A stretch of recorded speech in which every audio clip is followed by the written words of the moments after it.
right, guys. I'm not even going to wait for Danny to be ready because we're just ready to go and we're rolling. I'm ready. We're rolling. We're hot. I'm ready. We're bothered. We're hot and ready. We're like Little Yeah. Caesars. Oh. No, that's not the best. I do. Actually, I will defend the crazy bread. Everything else can suck a dick. I don't hate their pizza, but it's not really worth defending. But the crazy bread, I think, is pretty fucking good. I'm not going to hate on Little Caesars. Yeah. Because those $5 pepperoni hot ready really came through. You got to get them hot. Came through. Yeah. Once they get cold, no, they suck. It's over. It's a McRib. I remember like early 2000s, that was Little Caesars. You put the money together, you put a buck each. Oh and yeah, like 8 slices or 10 slices. Anyways, dude, I used to be such a fat ass. I still am. But you could eat a whole one. Oh hell yeah! Oh yeah, dude. me too. They're a little. They're like probably a medium. Yeah. Let's be honest. It's a fucking medium. No one's giving away a full size large for $5, but it's still a good deal. And what's funny is that no one will admit it, but everybody in their life have eaten a. I think everyone's done at least a whole one, right? At least once in their life. You probably weren't even drunk or under the influence when you did it either. No, hell no. I know. I think I've at least done it sober. I've definitely done it out of my mind, but oh yeah, I can remember putting away it. Because dude, that's the thing. Like what we used to do too is we would go and there was this place called Don Donuts over on Story, and it used to be right like 3 storefronts down from Vito's, which R.I.P. But we used to go in there and have Hollywood because he was 18 already, because he turned 18 like January of like senior year. Yeah. No. He turned 18 a year before everyone. I think he's a year older than us. Anyway, yeah, it was a year, because I'm like, wait, I was born in January. Yeah. I was 18 before senior year. It was junior year then, because we were still 16, 17. He was 18. He had his ID. So he could buy cigarettes. He could buy scratchers. So we would go into the donut place, and, they don't care as long as we bought donuts and shit. So we just sit in there and we do scratchers. He'd buy the scratchers for us. So he'd go up and get the money and he'd give it to us. But, dude, so, we're these high school age kids gambling. Not like we're playing craps or Pasoy or anything. But still, it is. Like we're gambling, and then we're getting that money. You win a few. With that money, you're buying tobacco, you're buying some Mad Dogs, and you're fucking buying. You're probably buying some shitty weed, or you got a friend that already has the plug, which kind of what would happen with us. But we would end up just buying, like I was saying, like pizzas, those $5 pizzas. Do you get $20? That means you get for yourself. You can buy 4 pizzas, or you can buy a pizza. You can buy some booze. Dude, I mean, it's insane. I used to save my lunch money that my mom would give me, and I would literally buy booze at the end of the week. Like, I'd save like 80% of it every day. And I would I don't know how I survived. I don't know how the fuck I survived. I think I just like would get like just the minimum amount of things, and then I'd go home and just eat like a savage. But then again, when you're in high school, you get out at like 2-3 o'clock. Yeah. So you could get away with skipping lunch. No, you can get away with kids are just wimps. Just drinking like a soda. Yeah. I mean, lunch. Dude, it's just like, oh, I didn't eat lunch, dude. Just like, shut up, dude. How many fucking work days since you've graduated high school, can you say on, you probably can't even count how many times you had to skip lunch with work and shit. Dude, as an adult, I cannot even remember was the last time I had breakfast. Like, I personally, I do intermittent fasting until like 3 or 4 when I take my lunch, because I eat late, so I don't really eat breakfast either. Yeah, it's kind of become a thing of the past for me, but that's because my breakfast starts at 12 a.m. because that's mostly Fridays now, or like Wednesdays when I don't have work the next day, but I've been doing better, dude. Like during the week, I've been trying. Obviously, I've been trying to put my kid down a lot sooner. Cause, dude, he's just been too tired in the morning. Like, I'll get up. I get up at 6. I get ready, shit shower, get ready to go. I let him sleep. Obviously, that hour is crucial for him. I remember when I was a kid, I would hate when my dad would hit me up and be like, yo, I'm going to take a shower and get ready. And you just start getting ready. It's like, as a kid, you're like, so you want me to get up and I don't even need to do anything for 40 minutes? Yeah. Can I just go back to sleep? Well, and he's only 3, so there's like no point fighting with them. If you can get another 40 minutes of rest in and maybe be a little cooler to deal with, it's worth it, So it's just like a whole thing, man. It's like it's tough to get everything in order, and it's a challenge, but you get used to it. You just got to get that routine going, and then it's not so bad, but it has its moments where it feels super overwhelming. Yeah. When things aren't working out. So that's why I'm like, okay, how much of this morning is hard because he's being difficult, and how much of it is because I'm tired as well. So then I realized, like, you always feel better when you hate going to bed early.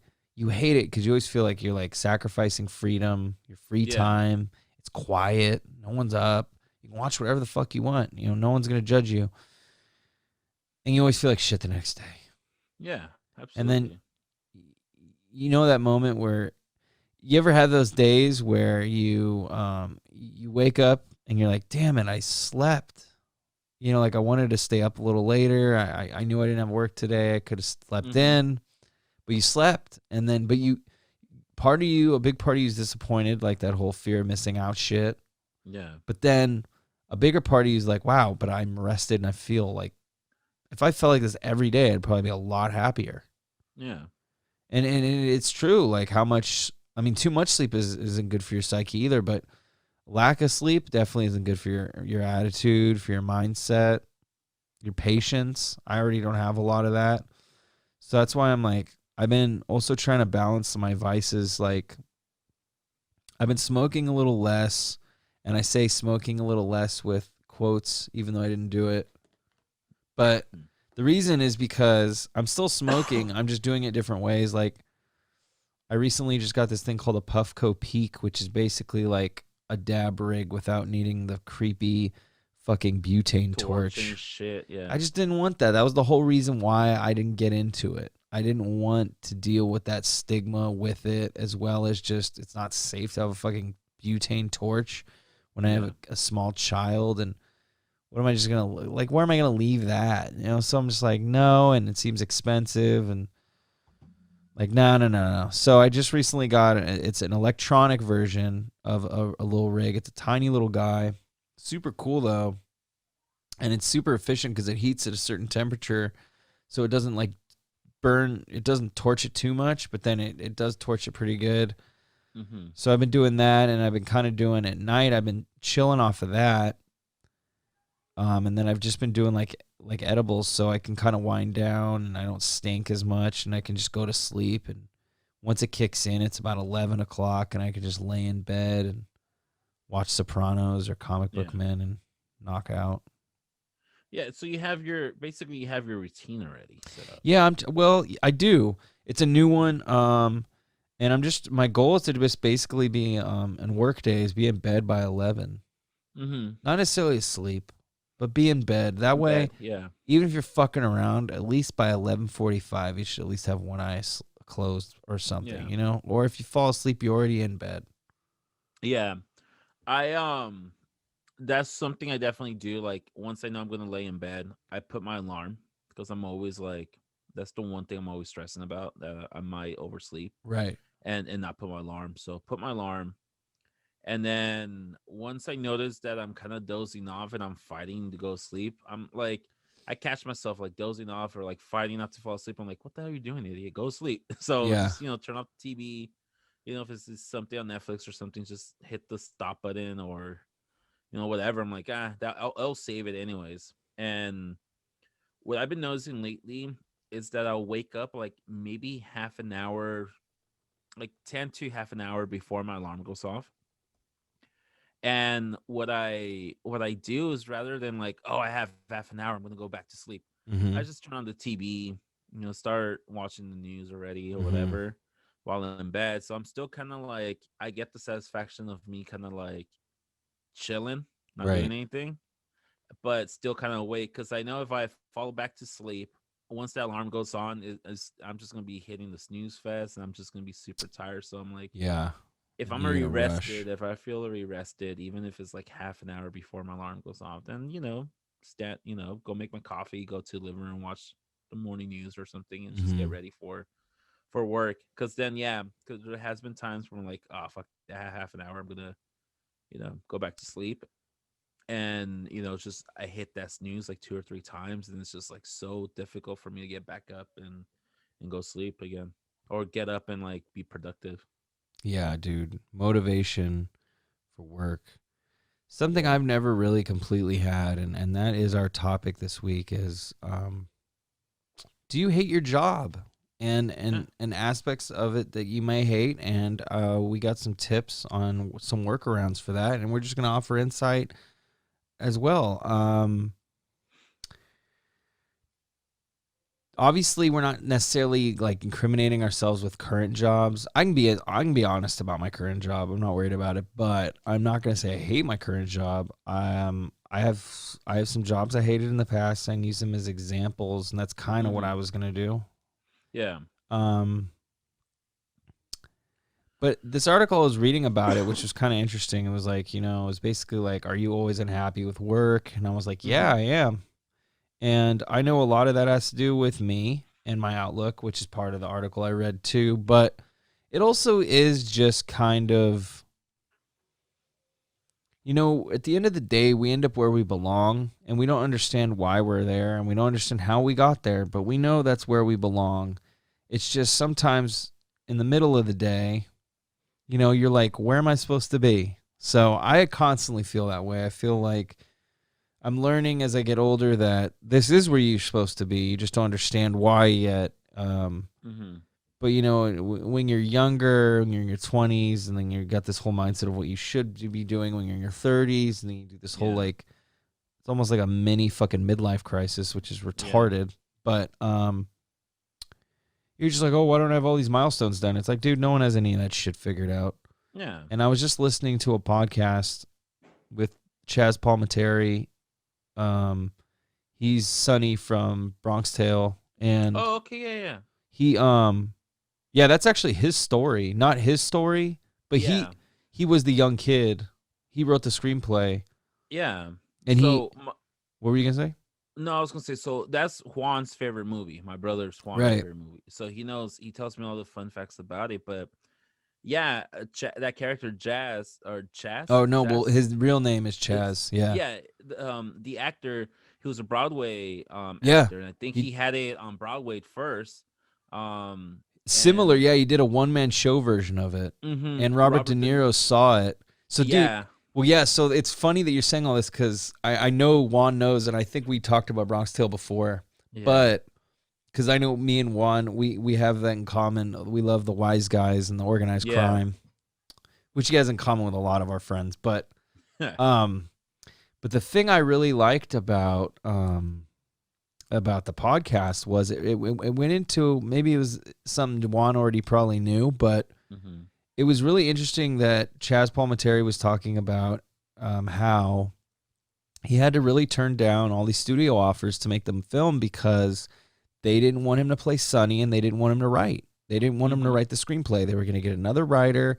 They were going to get another actor. He just kept turning them down. Like they offered him, I think originally 200 something K for something for the script. And he was Mm-hmm. like, nah. He's like, well, no, he said, I want to play Sonny and I want to write. And they're like, we can't do that. He's like, okay. And then they offered him 500K. Did the same thing. They're like, I don't know how you think this movie's going to get made, sir. Like, it's not going to get made. And he's all, you're right. It's not going to get made with you. And then he just kept fucking telling people to go Yeah, fuck because he themselves. was at that point an unknown actor. He wasn't well known. He was in his 40s. Mm-hmm. So that was the other thing that's is why it's relating to the topic. He got a late start, just like Dangerfield too. He was in his 50s, but Ches Palminteri was in his 40s before he got to put his baby. So it was his baby. It was his story from when he was Mhm. 8 years old. Like, he knew people in the neighborhood. It was his whole thing. And he grew up in Brooklyn, so he really wanted to bring the story to life and all that stuff. And it's a great film. So he was like, screw it, I'm just going to do a one-man show of it in Broadway and just we'll figure it out. So he turns down this one production company. They offer him $1 million. And he was just like, no. And then they call him back, and he's kind of like, "Yo, I'm running late." And they're like, "Yeah, right. You're just gonna sign with someone else." And he thought they thought he was like fucking with them and trying to like swindle him or negotiate. Yeah. And he really had a car problem. He was like, "Yo, no, my car broke down, and I'm gonna be late. I'm trying to get there as soon as I can." They said, "No, where are you?" They hung up on him, and he was confused. They show up with this brand new. This is like 90. No, this is not the 90s. This is like the late 80s. Because Bronx Tale, I think, was late like 80s. Early 90s. Was it early 90s or late 80s? The Bronx Tale? I think it was early 90s. I think you're right. Yeah. So maybe it was early 90s. I think 92 or something. Yeah, because this is around the time Robert De Niro was doing kind of weird movies. Like I think it was the same year he did Heat. Was it 94? Yeah, so released 93.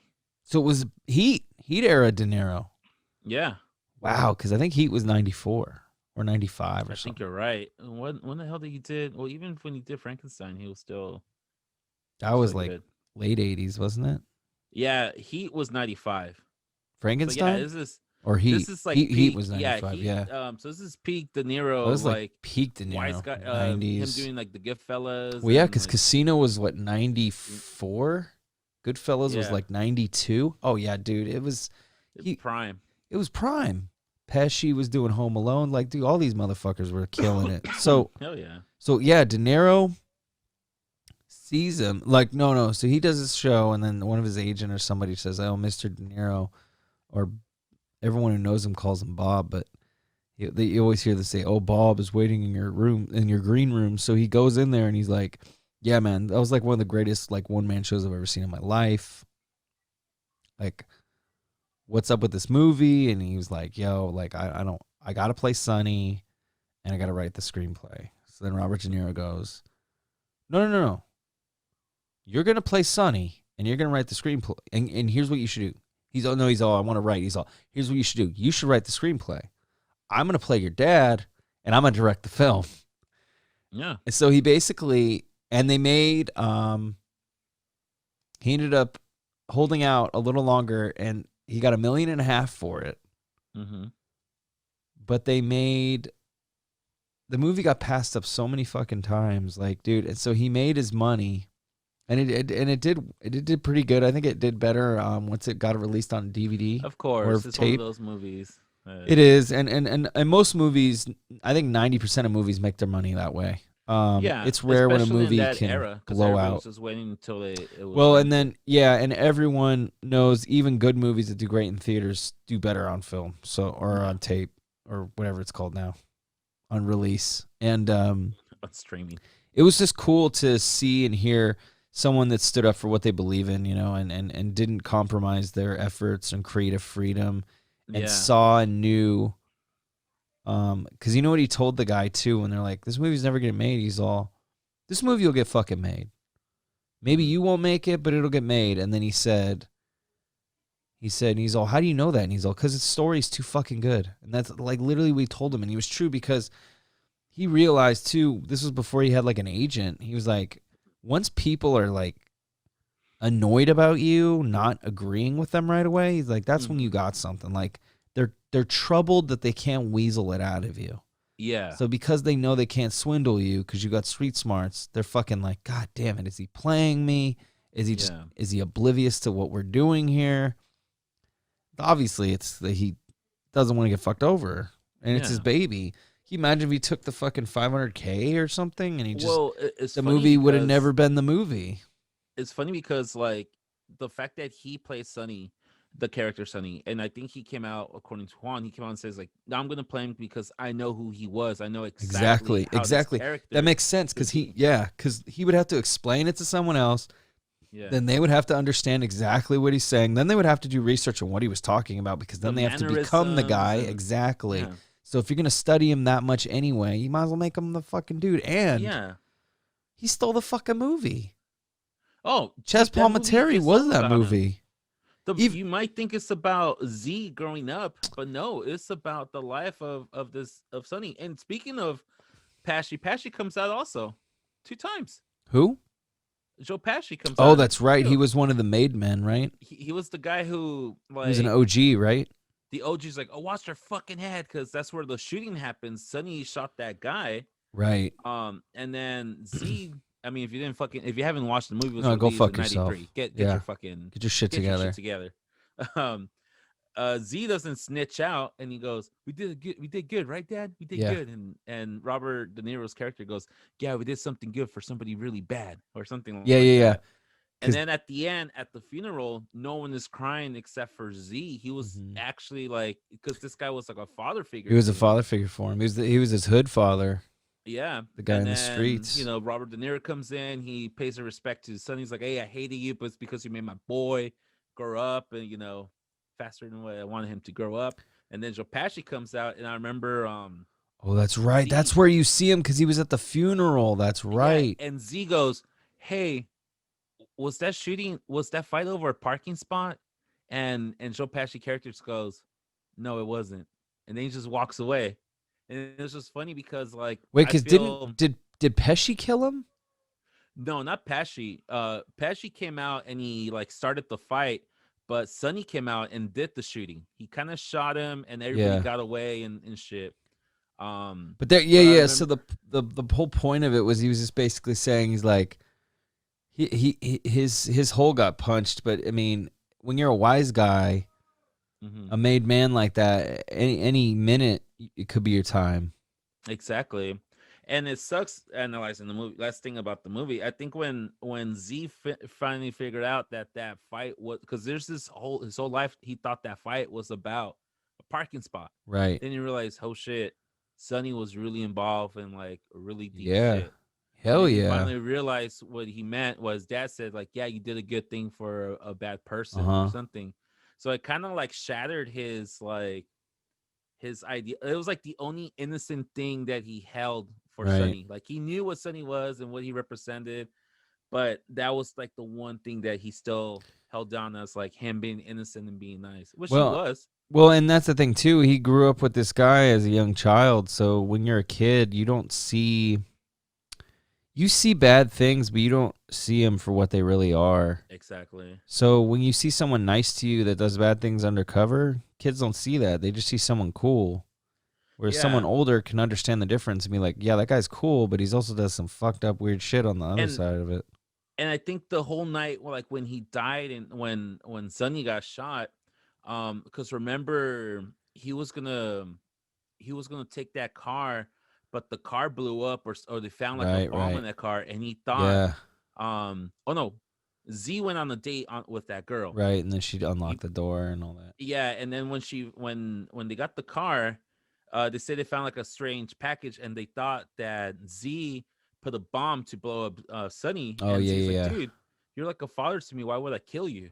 He's like, what if that bomb would have blown up on me? Oh, and he was angry, and didn't he kind of like smack him around a little bit? Exactly. And he was like, and that was the last time he had an interaction with him, I think, right? Yeah, because remember that he pulled him out from that car because they were gonna go and, like, Molotov the black neighborhood.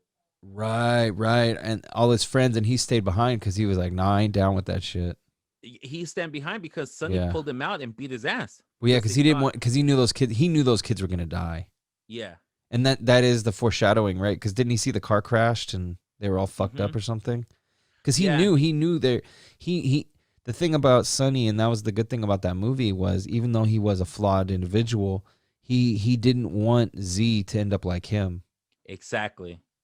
So he was a good guy. If you will. Yeah, he was a good guy because he knew, even though he stood for what he believed in and he was who he was, which is the thing I respect about gangsters, is they are who they are, and what you see is what you get. At the end of the day, it's like, he's like, look, I am who I am, but that doesn't mean I want your son to be like me, though. And I think he kind of maybe not in those words, but I think he kind of told He- Robert De Niro that in a way. I think he was just Yeah, like, yo, be respectful when you talk to me, but I'm not trying to overstep either. Like, because there was a Yeah. few moments where you could tell he wanted to tell De Niro, like, watch what you say to me, but he understood that he has to be cool with the whole family dynamic as well. Yeah, And he that's, understands, like, he's not coming to disrespect me. yeah, he's not coming trying to to step tell on me, anyone's like, that's my toes. kid. Right. Like, don't. What a great movie. Now I'm gonna have What a to. fucking great movie. Unfortunately, it's never like a none of the streaming stuff. So You know one of my favorite parts of that movie which one is it? is I'm gonna say the line before. I'm gonna say the line. It's now you's got to leave. Oh No, now you's can't leave. no, you can't leave. Now you's can't leave. And I'm gonna throw back that with you and just put come together Yep. right now over me. God, that's such a fucking dude. When you don't understand what's happening in that scene, and then you see all those bikers in there, and he's just like, you guys got to go, and these bikers are rowdy, and they're saying like, fuck you, we ain't leaving. No, well, first, because the bikers were like hella rowdy, and they're like, "Listen, man, we don't want. We just want a few beers, and then we'll be on our way. This isn't our stop. We just want to get." But then they get crazy, and then they start being disrespectful. Like, 2 beers and we're on the way, and then someone's like, "Oh, spoken like a true gentleman. Give this man's a beer." Yeah. And then they started like, "Oh, fuck you don't tell us what to do." Yeah, they get all drunk, and then that's when he's like, "All right, you don't want to leave," and then you just see him lock the door, and he's all, "Now you can't leave," and then they start playing the song, and they just beat the shit. But the look on the biker's face, because honestly, dude, no matter who you are, if you're in a room full of men, which they were, the bikers, there was a lot of them, and someone locks you and all your friends inside. First of all, nothing good's going to come happen next. But second of all, the amount of balls that guy who just locked the door has. Yeah. Holy shit. You got to be like, we fucked up. And that's pretty much the facial expression on 3 or 4 of those bikers right in that scene, right when he locks that door. And it is one of the coolest scenes in a movie. I'm not sure if it's also from that movie or another movie, but he goes, "Oh, The Godfather," when he goes, "I did not know who you was with," or something like that. Yeah. That's exactly what happened, because that, one son, he goes, "Now you can't leave." Yeah. And they lock the door, Uh-huh. and they're like, "Well, shit, this is like a handful, like they're not scared of us, and we're supposed to represent fear and stuff like this. We're supposed to bring fear." So yeah, that face on that biker, he's just like, "Oh fuck, who the fuck did we just fuck?" But like, exactly, because they were tough, they were like, "Yo, fuck you," but then that all changed when they heard that door lock. Yeah, they knew next thing is gonna be us hitting the floor. It was let the bodies hit the floor, let the floor. I love that song. I'm gonna teach my kid how to count with that song. I think he only counts to like 5. Yeah. 1, nothing wrong with me. 2. Yeah. Sad that they found that guy on the floor dead. Yeah. The singer. Yeah, I know. I know now. I'm like, oh yeah, drowning pool. Got it. It was a heart thing. It wasn't drug related like I think they originally first said. I think they were trying to blame it on like coke or something. Coke and heroin or something. Like, oh yeah, maybe he was just overweight, or maybe he had a hot pocket. I don't know. Some things just are meant to be mysterious. When you're chubby like me, you like to play with danger all the time. You're like, one thing that's not a mystery is how much work can suck. There you go. Now we're back in it over here. And now we're back in it. But it was a good segue. We got loosey goosey. We talked a little bit about Chaz Palminteri. Yeah. And I mean, you're right. That's so badass of him saying like, no, I'm not gonna sell it to the first offer, $500,000 or 250,000, because I'm pretty sure that was a lot of money. Well, dude, and that was the point they were making too, is like he was just some fucking 6 people to an apartment in Brooklyn, poor Italian kid. Why would you say no to $1 million? Exactly. But he did, and he was right. And he made more money, and he maintained his integrity and got to put his own passion project out there, and it made him who he is today. I mean, yeah, that move right there, following his gut, following his hunch, dude, that's beautiful. So once again, that's why I remind everyone all the time, follow your fucking instincts, because they may not, sometimes the right decision doesn't give you instant gratification, but Later on, you'll understand, and you know when you made the right choice, even if you don't see, even if you don't see The silver lining right away yeah, or all the something. accolades and all that stuff. Yeah, it doesn't Yeah. mean that it's not coming. It doesn't mean that you didn't do the right thing. Yeah. Because when you do something wrong, you'll know. Yeah. So the most common reason people don't like their work, obviously, is number one, and I'm actually not going to go with this. The most common reason, and one of the reasons on here, is you hate your boss. Yeah. It's not hard to hate your boss. I mean, I have had some jobs where hate is a word I don't even want to use. I feel like loathe. Mm-hmm. I probably, I don't want to talk about what I would have wanted to do because if something happens to this person, I don't want to get in trouble. But yeah, no, I thought about it. And, hating your boss is tough because how do you get rid of the most important or most valuable person of the team? Arguably Yeah. valuable, but you can't get them to leave. It's like Yeah. playing for a football team with a shitty owner. Good luck. Yeah. But the obvious thing to do would be to just, you don't like your boss. Well, first question is, why don't you like your boss? You can start from there. Okay, well, he's a dick. He doesn't really work well with me. He's not really understanding. Well, you know what you need to do? You need to sit down with the guy or girl and you need to have a conversation with them.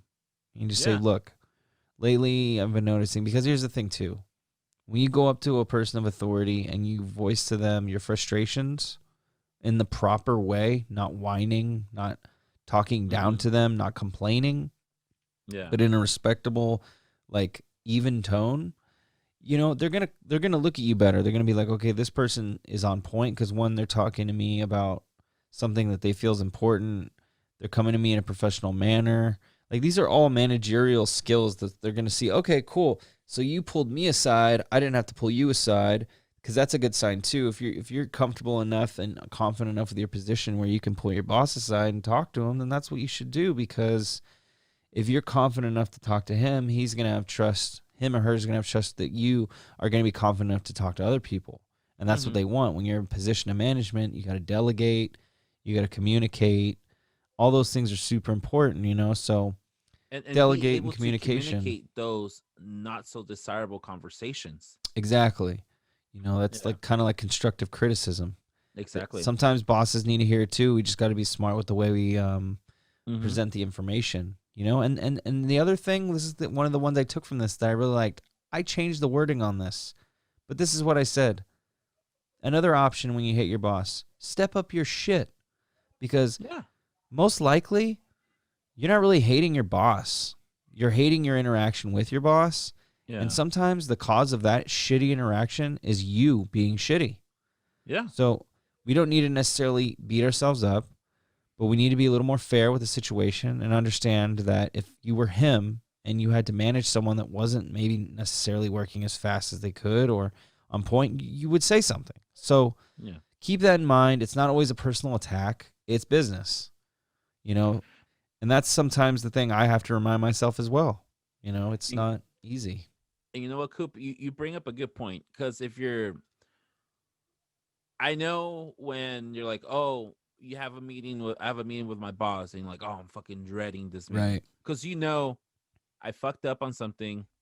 He's gonna Uh-huh. call me out on it, and he's gonna drill me on it, and I don't want to accept my mistakes. Right. And that's kind of like because as we are talking about this, about like talking to your boss, I'm like, well, how the fuck, if you're like, because I like seeing Deadliest Catch, I'm like, how the fuck you're gonna talk to like the one of those captains who are fucking yelling at you and shit? But at the same time, yeah, the reason they're yelling is because you're slow or you're fucking up or you're Yeah. putting everybody down. Mm-hmm. So yeah, rather than reacting to emotions, Right. come down and be like, hey, I know, man up to your mistakes. I know I'm fucking up. I know I'm doing this and that.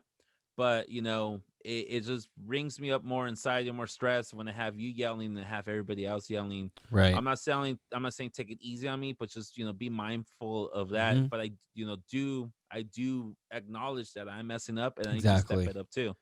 And if you see me not progressing, by all means scream at me, because I'm not moving forward, I'm moving back. Exactly, and that's the other thing too, is like improve your communication, Yeah. because 9 times out of 10, dude, When something's not working, it's because communication is just not working.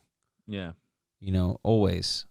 Whether Yeah. it's working right or it's not working, it needs to be Mm-hmm. communicated. So if you want people to communicate to you and you want to hear good things and you want to know when you need to fix something, Yeah. you need to do the same.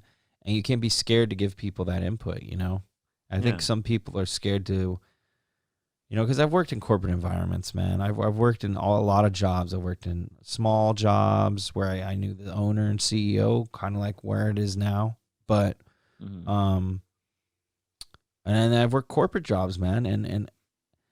And about 4 or 5 years into my working career, when I was probably about 23, Mm-hmm. that was when I was no longer intimidated or scared by any of my bosses or managers. Something just clicked. Something just Yeah. said, these are just normal people, flawed. And no matter how cool and perfect they seem, they're very flawed. So keep that in mind. They're just you, just a little older, Yeah. and that's the way I look at it, dude. And it's been great because I see the anxiety that people have Mm-hmm. around my boss, around other bosses I've had, and I'm just like, one, they smell it on you and they hate it. A person of power hates when other people cower around them. They fucking hate it. They don't like it because there's either reasons they don't like it. One, they don't like getting their ass kissed and or feeling like everyone's scared of them, and the other one Mm-hmm. is just like, it's like, dude, grow a pair. Like, I'm just a person. Yeah. They don't want to be treated different either. I mean, unless you got one of those narcissist fucking, Yeah. CEOs, but in that case, you got to quit your job, Yeah. So there's that too. You can always find another job. There's always FUBU, so Yeah. another one I liked, which was common as well. Hate your coworkers. This isn't actively you should hate your coworkers. Well, I'm not saying you should, but this is saying a reason. So hating your coworkers. The two reasons made me laugh too. Is this was a little shorter. There's not too much to go into about it, but change your attitude about them. Yeah, well, that makes sense. Yeah. The way I would take that would be, so change your attitude about them. It makes sense because it's like it's gonna weigh on you heavy if you actively don't like someone and you have to see them every day. Mm-hmm. So ignoring them you can't do because you have to work with them. Yeah. So what I like to do is I'm super polite and fake on the surface, and then on the inside I'm like cussing them out. You just you I'm like, just all right, dude, hold yeah, I in all the got you, rage. man. We're gonna do that, and we're gonna link back up in like 5 minutes, all right? And then like on the outside, on the inside, I'm like, you fucking piece of shit.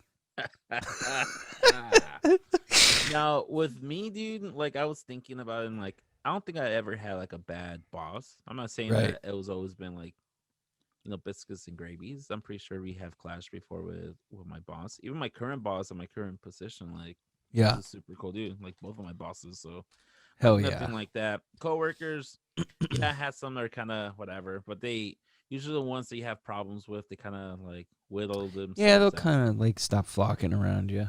Yeah. The one that really stood out to me was the let me see if I can find it. You do not believe in the work that you are doing. I'm glad you picked that one because I didn't have a lot on. I haven't. I have a personal. Yeah, I'll let you go. Go for it. Okay. So like I was thinking of all the jobs I was doing, before. Uh, Working retails, whatever. I left that retail job because I found another job that paid more, right. more set hours and stuff like that. So I switched over to that.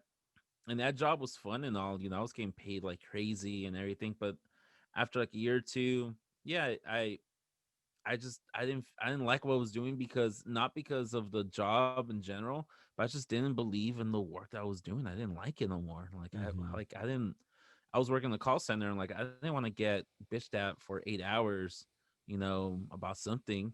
And like you get burned out of it, and then switching over to when I started my teaching career, like, of course I believed in and the jobs and stuff. Like I switched from my old teaching jobs to the current one because a better hour, better pay. It was more of the grade level I want to work with. But I think one thing that really affected me when I went over into this new job, which is my current job right now, actually, Mm-hmm. is that it was like a perfect shitstorm was just brewing. I was going through personal issues. Right. And I think this also comes up in the list where you have like self doubts, or is um that imposter syndrome or something. Yeah, it did come up. So, I saw that so too. so that one also came into play in my mind. And then of course I came from teaching history to teaching this new social emotional learning and being part of the counseling department. And Mm-hmm. so it's just personal life going to shit, me having self-doubt, having shit. And I think I'm not sure if it was on this one or something else that you sent me, but you can, No, once you that was another one, the and it number was one. 8 things to improve on yourself. And I think the number Yeah. one was like you need to improve, trust yourself, or have trusting yourself before anybody else or something. And that was just, and I just didn't believe in the product. So if, Mm-hmm. of course my heart wasn't in it because I didn't understand the subject matter and the Right. curriculum. But now here I am teaching it again, and I'm 100% with it. Like I'm not saying like, oh yeah, this product is 100% true. It's kind of corny. You kind of have to adopt it in your own way. Right. But I'm definitely now a believer now than where I was a year or two ago, Right. and I feel that helped me a lot in switching my mentality when it came to the work I do and how I teach it and stuff like that. But Yeah. yeah, dude, if you would have asked me a year ago, dude, I'm not even gonna lie, I was applying for a different job already. I was ready to quit the teaching profession. Dude, I mean, I still don't know what I want to do, man. So if things go south here, I don't know. What does that mean? What do I want to do? What can I do? What am I doing? I went to Yeah, college for something I'm not even using. I mean, right now I am. I mean, yeah, I use what I do. I just don't professionally make money doing yeah. what I went to school to get educated on. And and that was another thing on this article is finding fulfillment in what you're doing in your job. Yeah, and now I was gonna go into that one too, and I don't really need to go Go ahead. too into that one, but yeah, it was like your job isn't fun or rewarding. Yeah, The solutions I appreciate and like, and they're kind of straightforward. You would think it's like make games for yourself or coworkers, and I've actually had a job that was similar like this. Okay, so a good example is when I worked at United Site Services, because I don't care. I'm just gonna throw them mm-hmm. under the bus. When I worked in the office division, not when I worked in Oakland, but when I worked in Santa Clara and San Jose, um, you're just posting tickets from guys that clean toilets or pick up toilets from construction sites. Yeah, It's not a fun job. There's nothing glamorous about it. It's data, it's data entry, it's basic shit. You're working with people that had one eye and three fingers. That, I mean, you're constantly looking around and you're thinking, why what the am I fuck am I here? doing? Yeah. Yeah, the fuck am I So doing? yeah. So like, you got to create games for yourself and your coworkers to stay motivated and to keep your sanity. I mean, me and Ryan on 10-minute breaks used to confuse the office because we would build paper airplanes and we'd go out in the parking lot and fly them.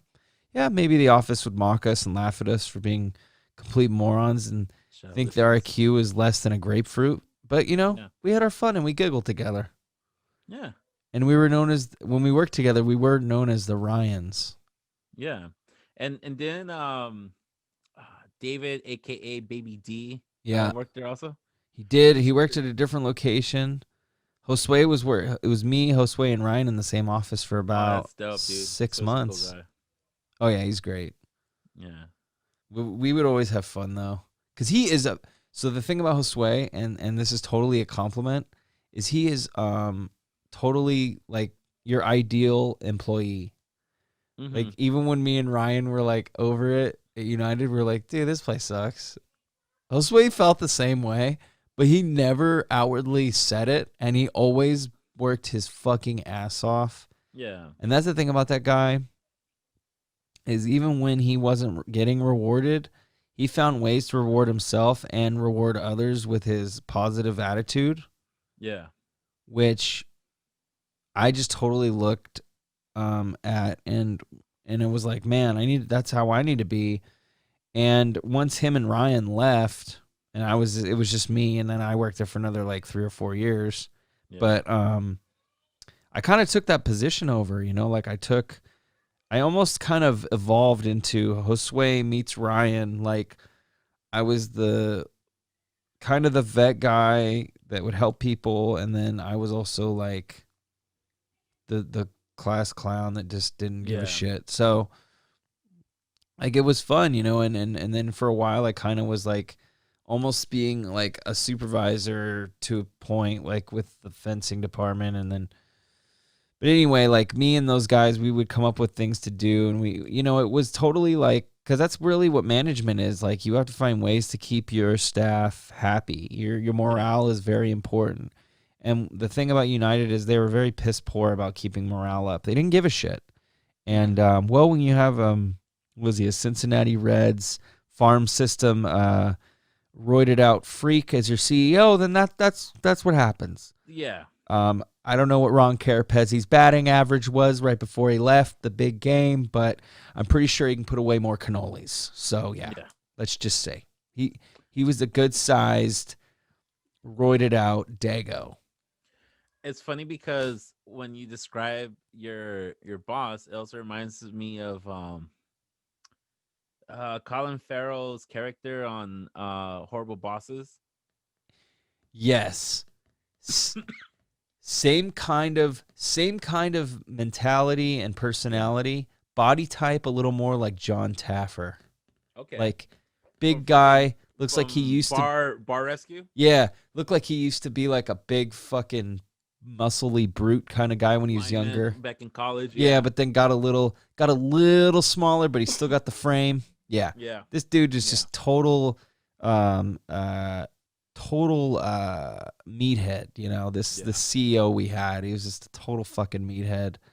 Then we had a CFO, and he was even worse. He was just, we had a town hall meeting, dude. And I'll never forget this. This shit was ridiculous. But the town hall was great because all the disgruntled workers were there. And it was interesting. But I remember this dude flexed on one of our old drivers.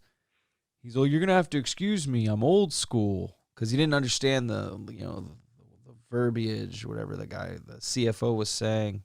Yeah. And he was just so aggro. He fires back with the old man with, "Yeah, well, I'm new school," and it's like, it was never you against him. Yeah. Like, so then like me and like 3 other people at the table in front of like the whole like region were just like, what is happening right now? Is Meathead getting mad with one of the old guys? Like, and I just laughed. I'm like, really? That's our CFO? That's the guy in charge of our money? Cool. Like, he doesn't seem like he's good at anything besides being a dick. Yeah. Yeah, let's have him manage our money. Dude, and that was a corporate company. But the more you learn about companies, the more you learn they're full of shit. And the thing about corporate companies is they have healthcare, they have a lot of things that are good, but they can go under layoff and fold just as quick as anyone else.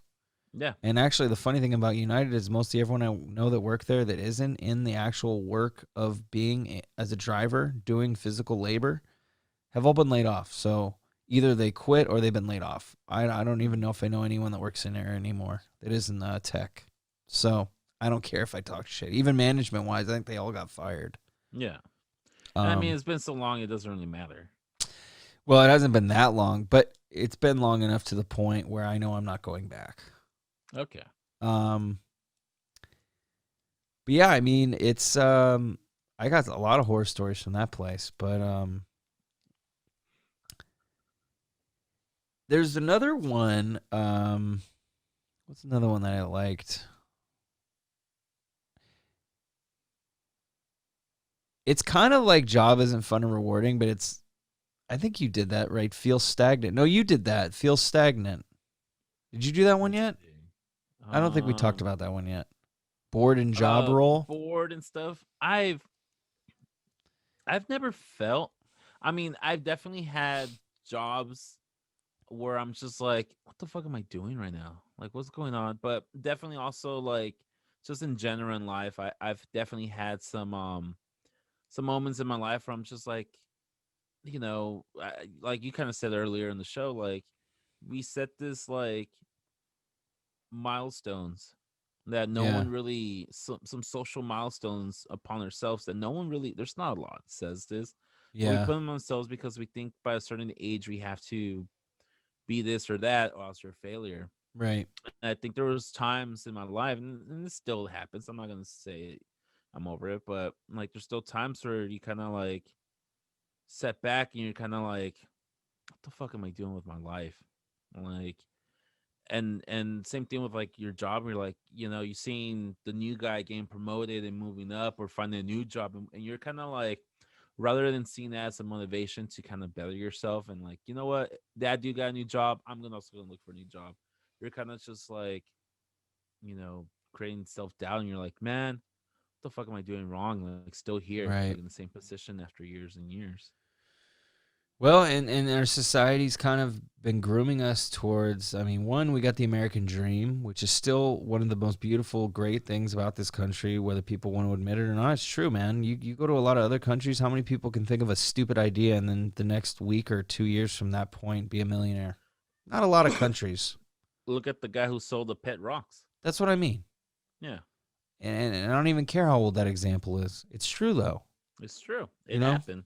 The guy literally sold a bunch of fucking rocks, for a lot of money. And even if it Yeah. wasn't for a lot of money, it was, think of his cost.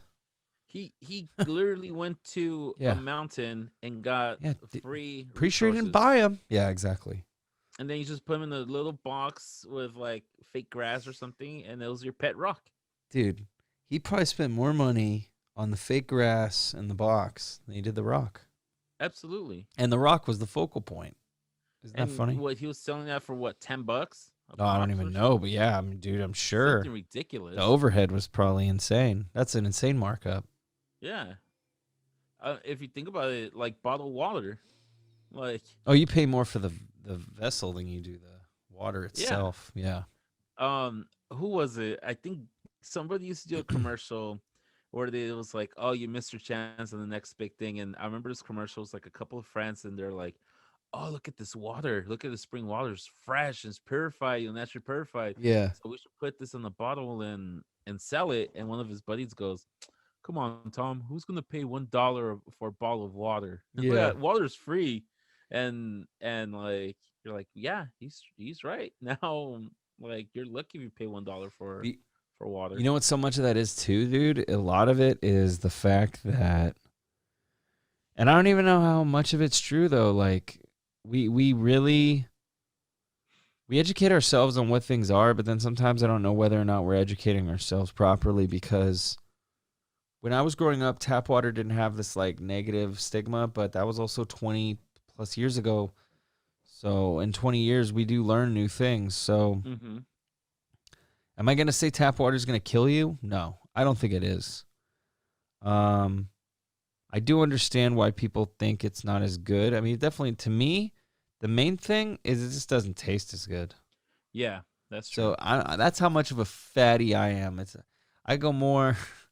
If you tell me something is good for you, but it smells like fucking, like durian fruit or something, I'm probably not Never, gonna I'm not probably gonna not gonna do it. try it. So it's just like, there's that level of I can't just completely remove my disbelief completely with certain things.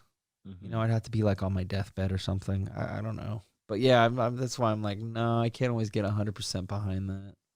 Yeah. I gotta be honest with you, Coop. We were going back to milestone thing. Because this is a circle of trust. I think we're allowed to say shit Yeah. that has been bothering us or something. A couple of days ago, maybe a week ago, one of our mutual friends posted something on in social media Uh-huh. saying like, I'm not gonna call out this person if that person happens to hear this or something. You know who you are. Yeah. Um, he posted something on social media saying like, "Oh, if you're in your mid-30s and you're not in a long-term commitment or not married, what the fuck are you doing with your life? Blah blah blah." And I was like, I read that and I'm like, dude, like you don't understand the other person's like I'm situation. so annoyed because I think it's I know you can't say the name, but it's like fuck. Yeah.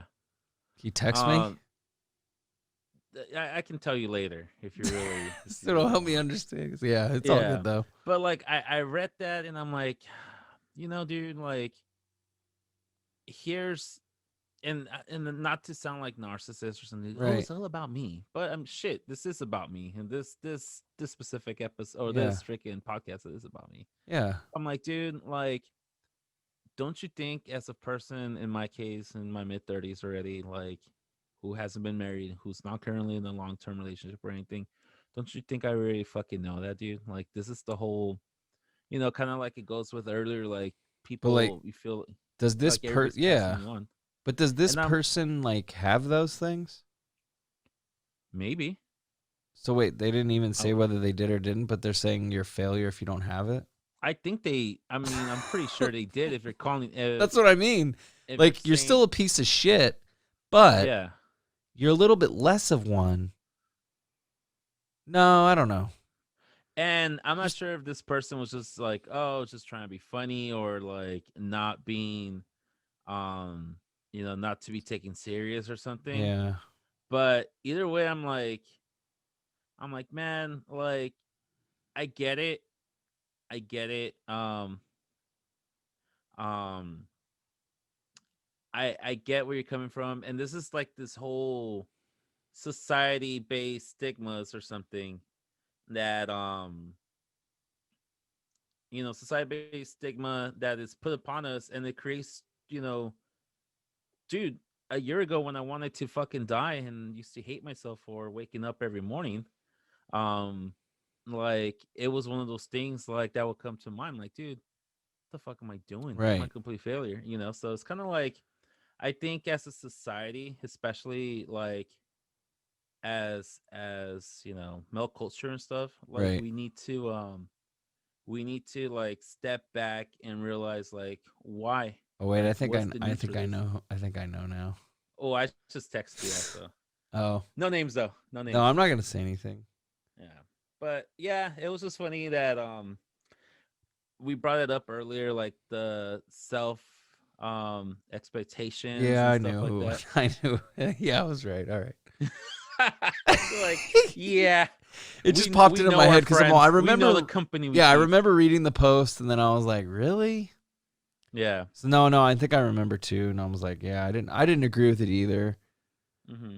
My whole thing too, man, is this: like, like, if you're gonna break things down, and potentially, because I'm not the PC person, I'm not saying you should be shut down. I'm not saying that. No, you Don't get already me said wrong. retarded like 3 times in this Yeah, episode, so I know you're not PC at all. yeah, but And I'm over here, Coop. Let's not use that yeah. word no more. Well, you But care more than me, and yeah, but what I was gonna say was, if you're gonna be a dick, be funnier about it. Be creative. yeah, If you're gonna give satire advice, then that's funny. But mm-hmm. but you got to set it up that way. And if you Yeah, don't, you're gonna come off literal, which I think the person was meaning to be literal and just be funny. mm-hmm. Because I understand that logic to the humor, as well as like, I'm gonna be crass and crude and tell you the truth, and it's gonna be funny because I'm telling you the truth. I get Yeah, the logic. It's just most of the time that doesn't work. mm-hmm.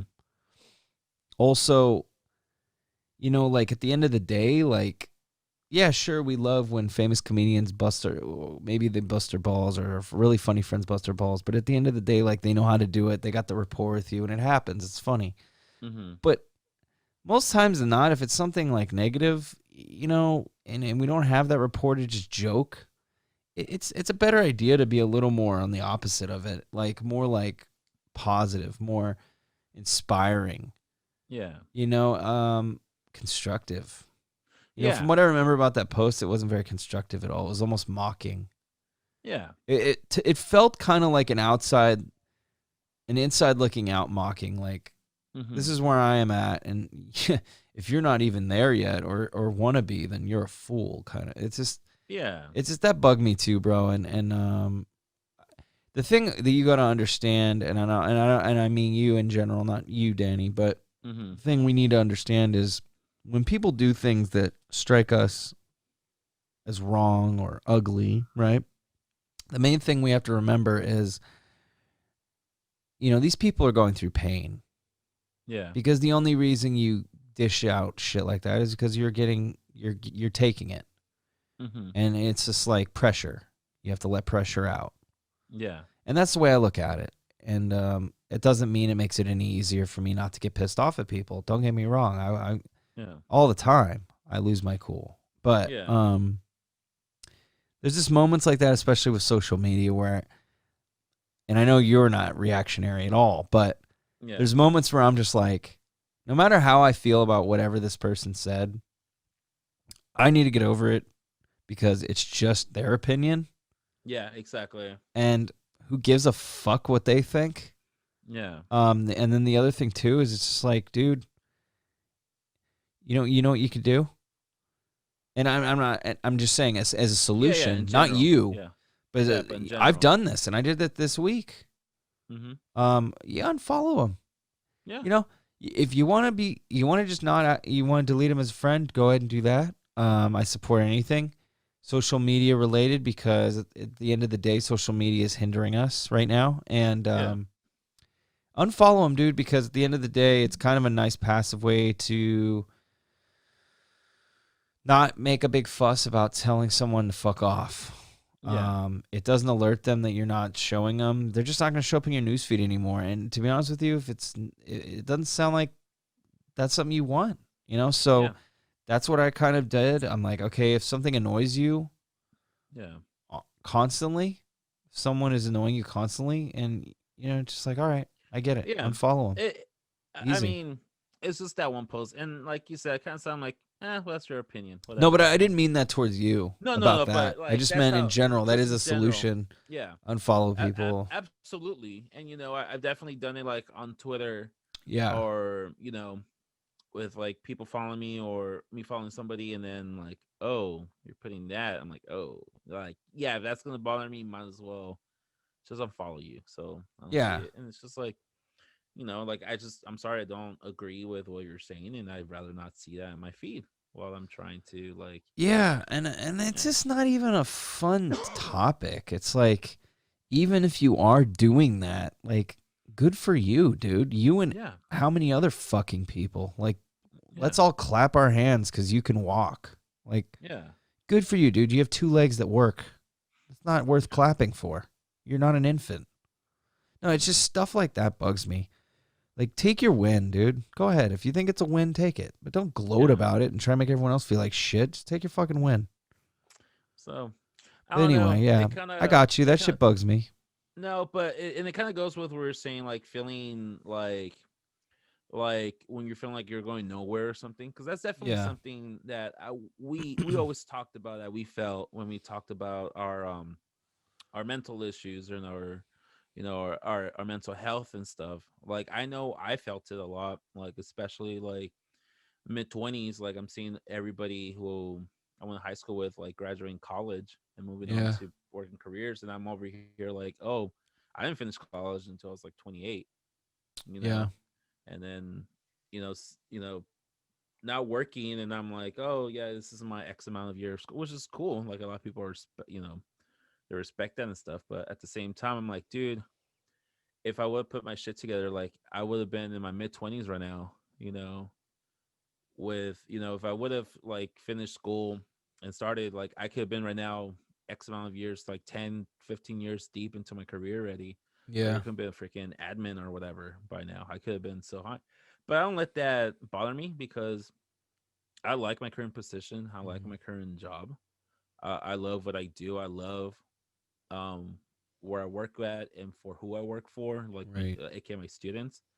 Um, and on the contrary, like, when they ask me, like, because my school is very good in, like, where do you want to go in the company? Like, where do you Mhm. see yourself growing in the company or Right. in the school? And I'm like, you know what? I want to be helping kids, but I don't want to be like in the classroom environment. I want to be more behind the scenes, Mm. like providing like mental health. I was say so more Um, like a counselor. yeah, like a counselor, or in my case, a paraprofessional to our school psychologist or our school, kind of stuff. Where Right. our school psychologists are seeing X amount of students, I can maybe work with like a handful of students. Talk to them every hour, especially like the younger male Latinos Yeah. who unfortunately grew up without a father figure for X amount of reasons.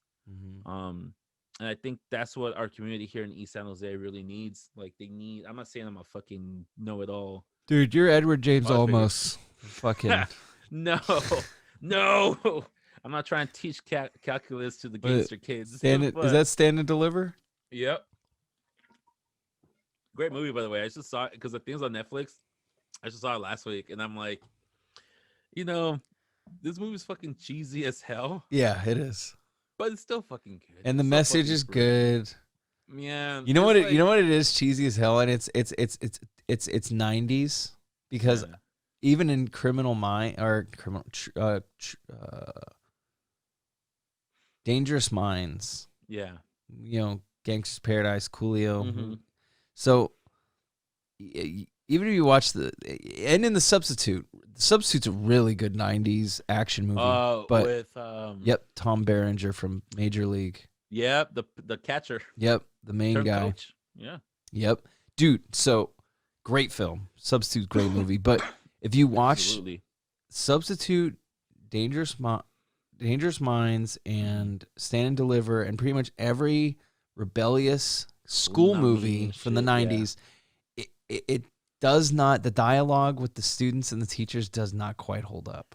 No, it doesn't go. They're very As angsty a and first-hand yeah, professional, yeah. it doesn't go down like that. Yeah. No. It's like the wild. Not only is it lawless, like basically like like lawless is the right word. Like Yeah. there is almost no form of order whatsoever in these schools or classrooms in these films. Not saying that that's not how East LA was, because it probably was, but And it probably still is. yeah, Yeah. but you're just like, you got like the most stereotypical. There's always let's break down the stereotypical characters. Let's go. You got there's always, this is one of my favorites. There's always the really like, I want to say Puerto Rican. She's got to be.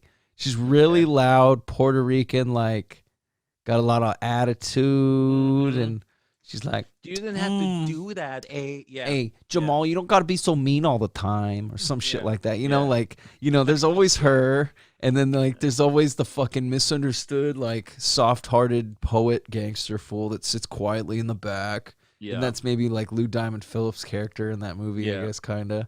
And then there's the kind of like, I'm the rebel guy, but I'm smart, but I just don't want anyone else to know I'm smart. Yep. until the end of the movie, we can embrace my intelligence. And then there's always like the smart kiss ass. I was gonna say, the smart like, kid, like who the wants to get out of the neighborhood, Minkus, but can't. Yeah, or that kid. There's the smart kid that's hood but wants to be good. Yeah. And then there's just the nerd that everyone hates. Yeah. And then there's the kid that dies. Like, the kid that dies in the film is never the most shitty and is always somewhat kind of like the most loved, rebellious kid in the school, and he always dies. I'm thinking in what's it called? In Dangerous Mind, it's Emilio. Yeah. He got shot. He was the nice one that was talking to Michelle Pfeiffer, and he was trying to learn and do more with his life. He's like, oh yeah, I'm tough, but you know what? I do care. Yeah, but didn't she like take him to McDonald's, and then like he's I never had this before or something? No, he takes some other dude with like a ponytail who has, who is like the I want to be smart, but I'm a tough guy. And then the guy who got shot was the overall tough guy who sits in the back, and he's like the one who's like, when Michelle Pfeiffer's character starts asking questions and shit, he's like the first one's like, well, I think this will mean, like, oh, he's smart. Yeah. He wants to learn. He can articulate. Yeah. Oh, dude, those movies are just. No, but isn't it great? Like, because then you Oh, realize how they we cast forgot them. one character. We forgot What? one character. What? The overall, like, class doofus or class clown, Right. who's like super dumb, but turns out to be like a super bright kid. And there was one in Stand Deliver. There's one in Dangerous Mind, and even in remember High School High, Yeah, with John Lovitz. yeah. There's also I the think that was a same guy. parody of The Substitute, right? Yeah, or Dangerous Mind or something like that. But yeah, it's just like a parody of all those movies. Um, and there's that scene. There's always like, oh, that class clown guy who doesn't really like, he doesn't take anything serious, but he turns out to be a super smart guy. And I'm like, dude, if these, coming from a school perspective, I'm like, if these kids are like cutting class and everything, why the fuck are you gonna put them in through AP classes? Like, Yeah. You're not gonna waste your time. I mean, let's be honest, man. Don't Leave a Child Behind didn't even start until what, the 2000s, and I don't late agree with it. 90s. I say leave them all. And no, dude, and like if you watch this movie, you would not pass that bill. Yeah. You'd be like, this is where my tax dollars went. I was No. seeing, like I said, Juan and I were seeing Stand and Deliver about maybe 2 or 3 weeks ago, and at the end, they're showing like, oh, in 1982, Right. 8 students passing, and as it progressed more and more, and then they stopped like in 1987, 100 and something students passed the AP test, and my 20 brother years goes, later. Juan goes, what the fuck happened after that? Like the program went to shit, or Yeah. what? And then my sister's boyfriend goes, well, I think that's when the movie came out, so they couldn't really predict it. And we're like, what the? And yeah, like the movie came out like in 1988, and we're Right. like, oh, okay, well, Yeah, that makes yeah. sense. Well, I was kind of thinking Okay. that too, but But I was just gonna laugh if it was just like straight up like, yeah, that's the only bit of good that happened, and then we just didn't want to talk about the rest because it wasn't good. Yeah, he got shot. Yeah, he's dead. So we rewrote his story, and now it's Yeah, Escalante actually got shot, so they took away the AP calculus class in Garfield High. But like he told a good joke, and yeah, dude, it's just right. Isn't that funny though? There's always like that spunky girl. She's always Latin. I think she's always Latin. She has to be. She might be a black girl in 1 or 2 movies, but normally she's Latin. Even if she's black, she's the Latin black. Yeah, maybe she's a little Haitian, maybe Cuban. Dominican. She'll put a little Santeria on you if you piss her off, You didn't have to go and snitch, hey? Yeah, I mean, what was with the neck? Come on, Mr. B. And you know what, dude? That's one thing that bothers me. And just get it out. Just get it out. Just get it out. It always bothers me, like when they show these like there's this show on Netflix that everybody was freaking riding that wave, Gentrified, with like Genderfied or gentrified? Wait, one more time. Gentrified, like fixing up poor areas type thing. Exactly, exactly. I got you. Yeah. My bad. No, you're good. They with Wilmer Valderrama. Oh yeah, okay. Comes out in it. And I remember seeing like an episode. I'm like, all right, well, shit, it's Chicano culture, East LA. I'm like, I have to see it based on the color and based on the fucking tattoos. I'm like, I have to support. Somebody see it. 23andMe. Like, fuck, according to 49%, might as well check it. 49. Yeah, I'm more indigenous than I am Hispanic, but whatever. Hell yeah. I'm about 1%, I think. I'm like 49% indigenous, 48% Hispanic. So I got to be part indigenous because alcoholism runs in my family. So hey-o. Hey, all right. So I'm seeing it, and like these characters, like these strong Latinas, Chicana characters, just too much sass for me. Oh, a lot. It's just too much sass, and I'm like, yeah. I look at my sister, look at my sister-in-law, I look at my older sisters, my cousins. I'm like, are they that sassy, or is it just because I'm so used to them? And I'm like, no, they're not like that. But without prefacing, like I always do, which I'm doing right now. Are they really inaccurate? I mean, and 20% saturation. yeah, okay. Is that a joke or is that honest? That's like honest. I would put some Maybe money. I think it's probably about 80% accurate. I really yeah, that's agree what I'm with saying. you. I Maybe think you're right. 20% exaggeration. Which, well, and I know because I know what you mean. And the thing is realistically, Danny, the reason why your sisters aren't like that is because they're respectable people, and they wouldn't be in this film. And Yeah, but they wouldn't get the role. There's not enough. but we grew up on the of East Side. There's a lot of those women. There's a lot. There still are. Oh, they're I there. hear some of them. They're floating somewhere. They're floating They're around. out there with the fake nails, eating hot Cheetos, and walking around. And Once I learned to eat hot Cheetos with chopsticks, my life changed. Oh, you can forget the finger dust. I hate the finger dust. Yeah. Because I'm like the fat guy in Toy Story 2. I'm gonna wake up with red fingers. Mm-hmm. And dude, even if you wash your hands, it doesn't go away. No, the red residue is still there. And you know what, dude? What I learned, and maybe it's just the fat kid in me, like even if I lick it clean, then your freaking fingers just prune. And then they're all sticky, and yeah, you gotta wash them. Wants that. No. Nobody Speaking of hot Cheetos, since we both indulge, absolutely. You know, sometimes I get a little creative with my creations late at night, and you know what's a fun thing to do? Is like I think we might have talked about this already, but like when I get late at night, I make wraps and burritos and shit with things that shouldn't be, things that shouldn't be made. I'm a wrap person. I love tortillas, so I'll take leftovers. I'll make little burritos. But like there was a time I did. I took some hot Cheetos in a bag. Dude, I swear, Steph tells me all the time. She's like, "You're like a fucking, like a chef that's like a stoner, unconventional chef that can take things and make it into something like extravagant." Because she won't understand it, but I took like hot Cheetos in a bag and I smashed it in the bag, so it was almost like a dust. And I took some cheese.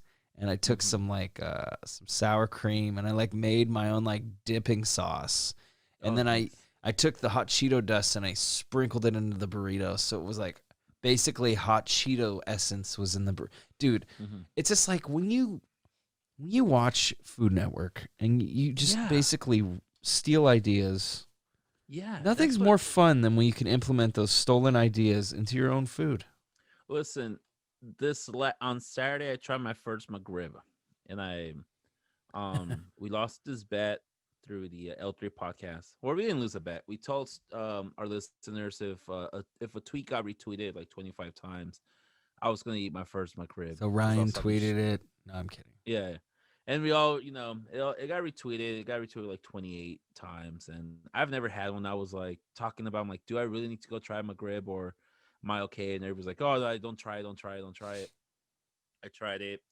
And I remember towards the end of the video, I'm like, oh, you know what I should have done? I should put some French fries in there. Yeah. And maybe some chicken. When you said that, I was like, Danny, you're a stoner.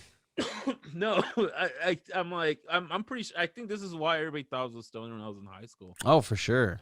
Yeah. And I'm like, fuck, that would have been so much better. Yeah. And everybody on Twitter was like, oh, dude, you're right. Like, that sounds hella bomb. Dude, well, when you were saying it, I was agreeing with you too. When I watched it, I was like, that sounds good. Like, that sounds hella bomb. And everybody on Twitter was like, yeah, putting things in other things that don't belong there just makes the food so much better. Yeah, most of the time.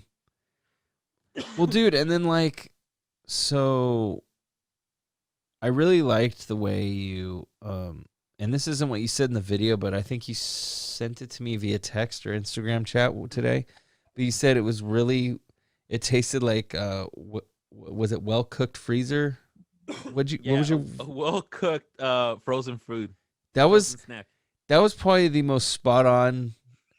You know what's funny is it's been years since I've had a McRib, and the main thing I can think of from when I had it was I liked it, but it was basically the most average, mediocre thing. The only thing that holds up at McDonald's. Okay, two things that hold up at McDonald's. Okay. Okay, three. Three things hold up at McDonald's. They're items. They're independent from each other. This is totally opinion. The double quarter pounder. Absolutely. Stand easy. Yeah. It stands by itself. No doubt. It's never gonna suck. The Big Mac. It's Eh, unique to McDonald's. Yeah. It's lost one of its their touch. things. I feel like it I'm got not saying I smaller. want it all the time. There's a lot of Yeah. lettuce and bread in that sandwich. Yes. But it's one of the things. I get it. Then you got the Filet of Fish. Not a lot of people like the fish. But it's not bad. For a McDonald's fish patty, I will say it in relation to quality fish, it's better. The Filet of Fish stands up better against that than I would say the McRib against ribs. Because let's be real, a bad fish stick is terrible. But man, bad ribs or fake ribs, because that's the thing. It's fake. Yeah. It's one absolutely. piece. It's a fucking Where's the bone? yeah, dude. Yeah, it's what? It's like that, right? Yeah. Basically, and it's Yeah, flat, like and it's like how many fucking ribs? It's basically the chicken nuggets. Yeah. It's the byproduct of chicken meat. So basically, you can assume this is some, I don't know. I'm assuming pork byproduct. Is it beef or pork rib? I'm pretty sure it's pork, right? yeah, it has to be. I don't First know. of all, I want to apologize to the listener. I've been coughing all freaking day, and also you, Coop. I'm not sick or anything, but this past 2 or 3 days, I've been just having like a really bad cough, and it's Yeah. not like I'm sick or anything. It's just Like a at dry night. cough. Yeah, it's just like Well, you know what it might be too, man. Is you've been talking. Maybe you just need to drink some water. I have been drinking water. Well, you need to just drink a little more. But also, you know what it No, is? You probably got a little throat thingy. Hmm. We in the reefer community, we refer to that as cottonmouth. Yeah. That's It a sounds like- motherfucker though when that happens, dude. Dry mouth. Yeah, sounds like if it feels like it sounds like I just smoke like a bowl and I can't handle my weed. I'm just like, No, Steph always gives me criticism for smoking. First of all, coughing gets you higher, Danny. So you're optimizing your Yeah. performance. No, but I'm just proud of you for trying new things. I'm also proud that because you're a McDonald's advocate. yeah, I'm a fan of You're it. not against them. No, And you know, you're pretty you know positive what you're about 'em. expecting. You Yeah, exactly. You know what you expect. You From got it. an honest, positive outlook towards McDonald's. I'm a little more. I'm like you, but I'm a little more negative Mhm. because most of the time I just don't want it. And fast food, I've been trying to get away from because fast food makes me feel like shit. But I just enjoyed that you were really, in my opinion, it was a really honest review. Yeah. Because I like you like this, Danny. You're a respectful guy, but that I try doesn't to mean be, you don't yeah. take advantage and seize the opportunity to shit on something that deserves to be shit on. And Oh, that absolutely. I really liked because I was worried when I was going into that video that you were just going to be like, oh my God, this is great. And I'm just like, no, dude, I want you, in my heart of hearts, I wanted you to hate that McRib Mhm. because I knew it was going to be way funnier and way better if you were just talking shit. But you weren't just being like ignorant. You were just like, fuck McRibs. Yeah. But you were like, there was merit. You're like, all right, this is, should have got some napkins, which by the way, Yeah. I totally Fuck that. relate to because I always fucking forget napkins. And, but I know I liked it because you were positive. You're like, I do like McDonald's barbecue sauce. Oh, that's delicious. Are you I kidding? will say that too. It's pretty good barbecue sauce. Yeah. Um, This is sweet. it is sweet, but it's not like too sweet. Yeah. It's got a nice sweet tang to it. You're right though. It is nice. It is a good one. You know what? You know what would be a good idea to make a really good marinade for chicken Mm-hmm. would be mixing their sweet and sour and their barbecue sauce together. Oh. It would almost give you some kind of like a Hawaiian katsu kind of flavor or what's funny? something.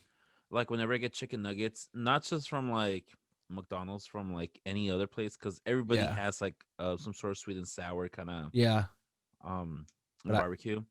I always get them both. So I think next time I'm gonna just double dip and see how it. I really like McDonald's sweet and sour because it's unlike any other sweet and sour I've ever had. It's like yellow. It's yellow. It's not red. It's yellow, and it's kind of more. It's got a unique tang to it.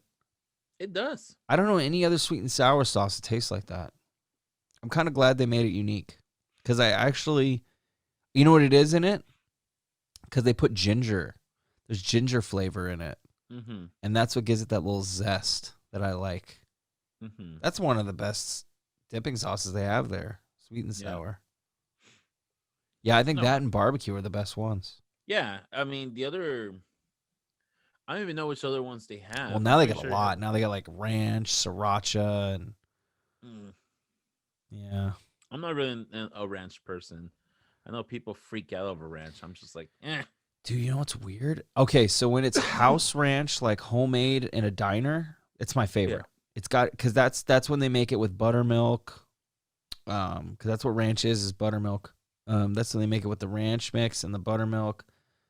That's the best way to do it because it just tastes different.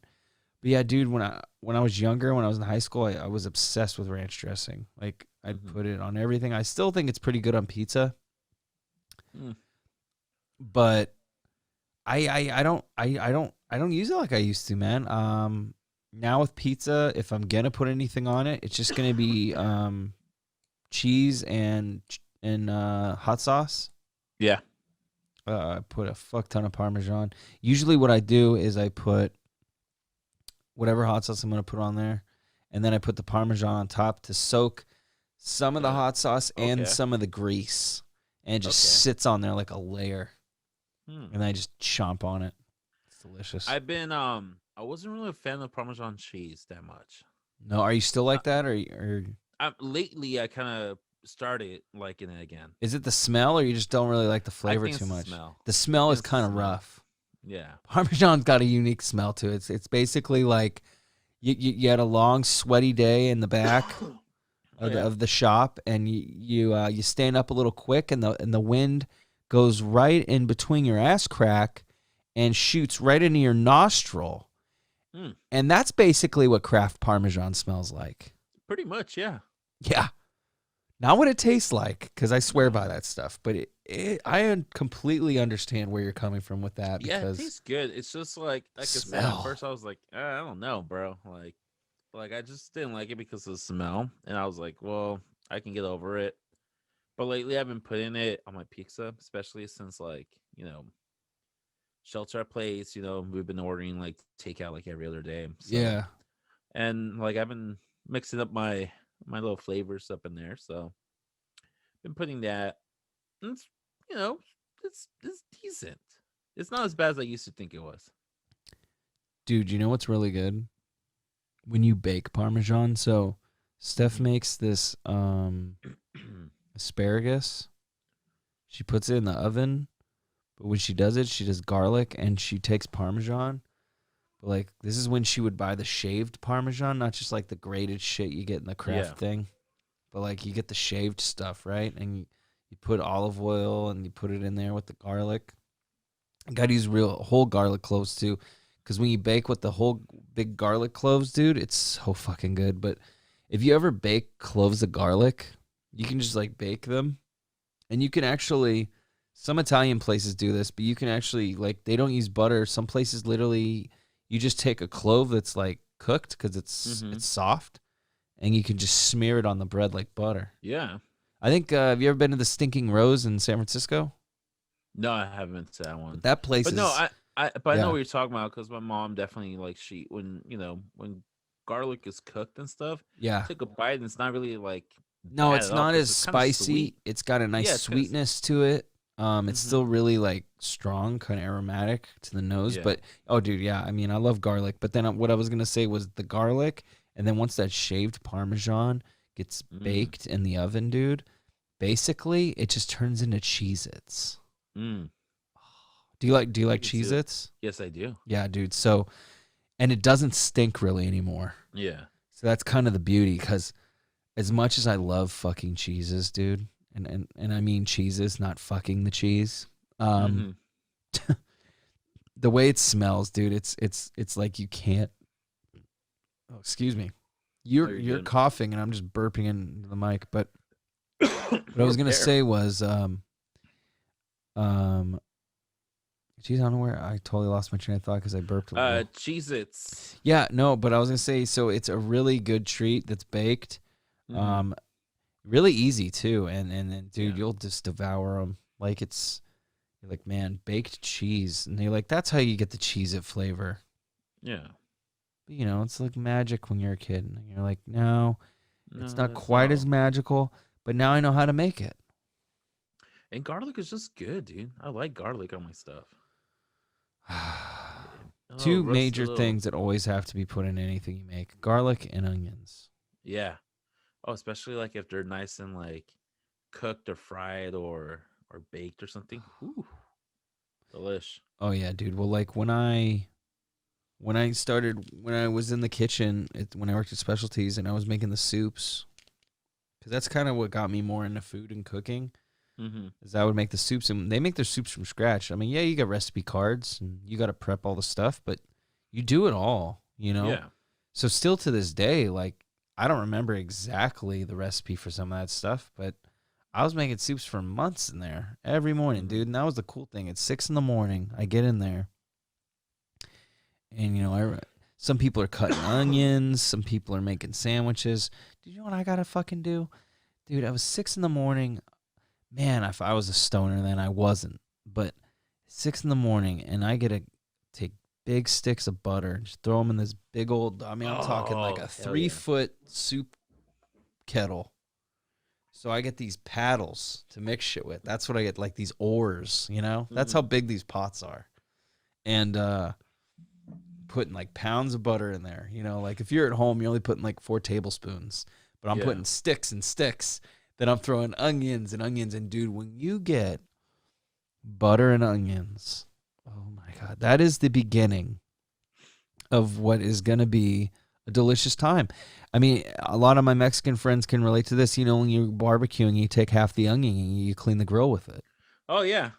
Oh yeah. It's one of my most That's the favorite only way. That's the things. only way to clean it. Oh, it's the best way to clean it. Yeah. It gets your grill. Like it gives you that feeling like we're gonna eat good. You know, Yeah. you just got that, and then when you smell it, and you know, it's always been a Mexican thing. Like all my Mexican buddies that grill always got the onion, dude, and it's been something I've kind of. I've adopted it. Me and my buddy have adopted it just because it's. I love the way it smells, and I think makes the food taste a little bit better. Yeah, because it's kind of like it gives it like a little. It's kind of like what's it called? Like those skillets. Like Yeah, like a it's been cast prepped. iron. Yeah, Yeah, kind of like gives it a because little it's been prepped. It's been savor. prepped, and then just cleaning is so much easier than freaking with like the brush and like fuck. You know, this one's just like you kind of glide through it and Well, dude, and yeah, the enzymes and the onion, and then with the heat, it basically yeah, just cleans that fucking thing up, hella clean and good. And yeah, like you said, dude, you don't got to worry about all these little metal bristles. I mean, don't get me wrong, I still use the metal brush, yeah, but when I'm feeling fancy and I want to do it the good way, I'm using the onion. the onion, yeah, Hell yeah. and oh, it's funny you're talking about like making these soups over specialties because I used to work for this food truck Uh huh. called the Grilled Cheese Bandits. Oh, dude, Um, I know that food truck. yeah, I worked there for like maybe a year Damn. and a half. The owners were my buddies and stuff like that. So like I was in between like college and like actually like a grown up job. So they're like, Yeah. yeah, dude, it's fine. But I remember like prepping that stuff and just like cutting like the ham and the turkey with the slicer and the cutting the cheeses and like making like because we had our own like tomato soup or a tomato Bisque. yeah miss yeah we were making that and yeah same thing like you'll put butter in there and like the Mhm. buttermilk and all this stuff and just like once it was cooked and it was done like literally even the boss would come over and just like all right let me Yeah, get a quick taste it. little everybody would get like a little cup and it was so good like freshly made and stuff and it was just like so bomb dude. You can't beat Same that. thing with like the mashed potatoes. We used to do like mashed potato balls and stuff. Same thing. Just Oh, and then like, you oh, deep fry them. Yeah, and so like Mm. put a bunch of butter in there and shit. It was freaking Oh. delish, dude. See, dude, But and that's food is always going to be one of our passions. yeah. You can tell. Look how happy we are when we talk about it. Oh, dude. You know, Any time, dude. I think with the L3 pod, 40% of the time we're talking about food. dude. That's Even with guests, we're always like, dude, what's your best place you're eating or something? What do you recommend? It's always like food. And same thing, the guests will be like, oh hell yeah, dude. Like food is just like what brings us together. okay. Um, best thing you've eaten in the last week. It doesn't have to be a strict calendar week, but best thing you've eaten recently. Okay. On Saturday, so the McRib was on Friday. That's when I Yeah. made that video. It was posted up on Saturday. Saturday evening, my aunt she made sushi, Okay. but like Mexican style sushi, and she brought some over, Ooh. and then like that was good. Can you Like it describe what was that like, is? huh? Can you describe what that is? The Mexican style sushi. Yeah. Yeah, so it's basically just like your normal roll. They put, whatever, like, in this case it was like your basic like California roll with maybe like some shrimp inside, like shrimp tempura or something. Mm-hmm. And then once it's rolled, like like you bread it and you deep fry it. Mm-hmm. So it's a deep fried one. And then, instead of just dipping it on soy sauce or something, like the soy sauce have like jalapeno parts in it. Oh. There's yeah, we make like our own orange sauce or something on top Mm-hmm. of it also. If you go different places, they do more like elaborate stuff with it, like they do like ceviche style sushi rolls, and they Right. put like straight up like pieces of like carne asada and stuff, and it's very like Yeah, that sounds good. exaggerated, but it's really good. So it was cool that my aunt just made like the basic like California rolls with the shrimp inside, and it was good, dude. I haven't had sushi in a while. Haven't had like homemade Mexican style sushi with like the soy sauce and like the pieces of jalapenos and stuff like that. Mm-hmm. So it was bomb, dude. I think I have a picture of it. I'll text you a picture of it right now. Yeah. Let me You could see if I can share it. find it. You could share it. Yeah. Put it on our Instagram. Put it on the gram one time. Yeah, there it is. I'm sending it over right now. And then of course, like, no, you're not a real Mexican unless you have like a grilled freaking jalapeno on the side for no reason. Yeah. You know, and you don't even need to stuff it. Jesus, that looks delicious. Yeah, you just saw it. Yeah. I mean, I don't know about the Michelob, but It's a Mexican thing. no, I know. It's also a low-cal beer. Yeah. And you know what? I like it because it really doesn't make me feel full. Mm-hmm. There's has been times where like I feel super full like after 2 or 3 beers, and I'm just like, oh, I don't want to drink, and they're like, oh, you want another one? You're like, nah. But Yeah. with this one, it's like it's not a seltzer like freaking Okay. White Claw and That's stuff. yeah.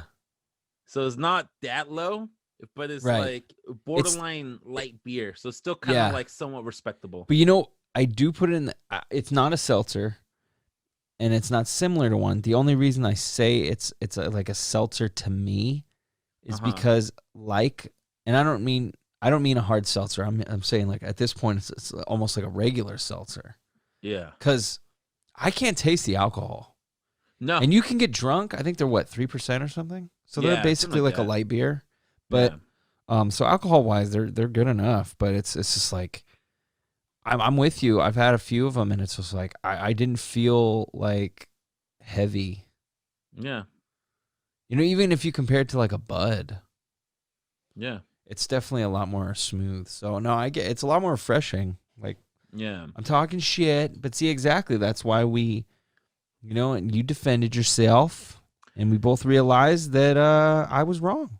Like, don't get me I don't wrong. know. Like, I mean, a lot of people, they're like, oh man, you like to drink that shit. Like, Yeah, when it comes to like, I love Coors Light. That's always been like my beer. yeah, Um, Always in the light beers. Every now and then I'll step up my game and get like a full manly man beer. But I'm not into like IPAs. I'm not yeah. into like anything like that with the hops. And I'm like, when a lot of people ask me, I'm like, well, when I was a teenager, I would drink whatever my dad was drinking, and it Yeah. was mostly Bud Light, Tecate Light, whatever all these light beers were. So I'm not gonna go to the store and try and buy like freaking a Mad Dog or like an OE or something. Right. I'm just gonna take a couple beers that is in the fridge Old already, and it tried was and true. mostly light beer, Yeah. and that's what I kind of got accustomed, to drinking. And even now, like when I go to like a brewery, I'm always looking for like, all right, where's the lager? Where's okay, no lager. Okay, where's the Heffen? Shit, there's no Yeah. Heffen. Okay, well, where's the cider? Okay, I'll stick with the cider because I know with like the IPAs and the double IPAs and the hazy, I'm not gonna like it, so I'm not even gonna like Right. disrespect the person buying it to me, Right. you know, with it. So I'm with you too, because as I've gotten my palate's changed, I've kind of gone into this mode where I'm like more into yeah, like middle of the road ales or lagers even. Yeah. I'll still fuck with an IPA every once in a while, but it's not. If you get a really because if you get a really good one, because I'm with you, I'm not really into the bitterness as much anymore. I don't have Mm-hmm. the palate for it much because I don't drink IPAs like I used to. Um, Mm-hmm. and when you kind of lose that palate, then you kind of turn into someone who you basically have the same feeling as someone who doesn't like it because you don't have the tolerance for that bitterness, and it's not. Yeah, and I don't miss it all the time. I mean, there's a couple favorites um, that I still like. Like for instance, Drake's does an IPA that is absolutely amazing, and it's called um, Aroma Aroma Coma. There we go. Used to be like a limited summer release, but now there's nothing limited or exclusive about it at all anymore. So it's like their orangey summer IPA, but dude, it's so good. Like Mm-hmm. I'm not saying you're gonna like it because I feel like if you don't like IPAs, you're probably not gonna like it. But it's like, dude, there's just some stuff like some of the Sculpins I kind of like, but like, dude, it's like some stuff I'll find that I'm big digging, but for the most part, I'm going for like something that's not gonna like make me have a cotton mouth. And Yeah. I'm like, dude, I already smoke weed. I don't need a cotton mouth with drinks too. I can tell it was the last IPA that I had. And it was surprisingly really good.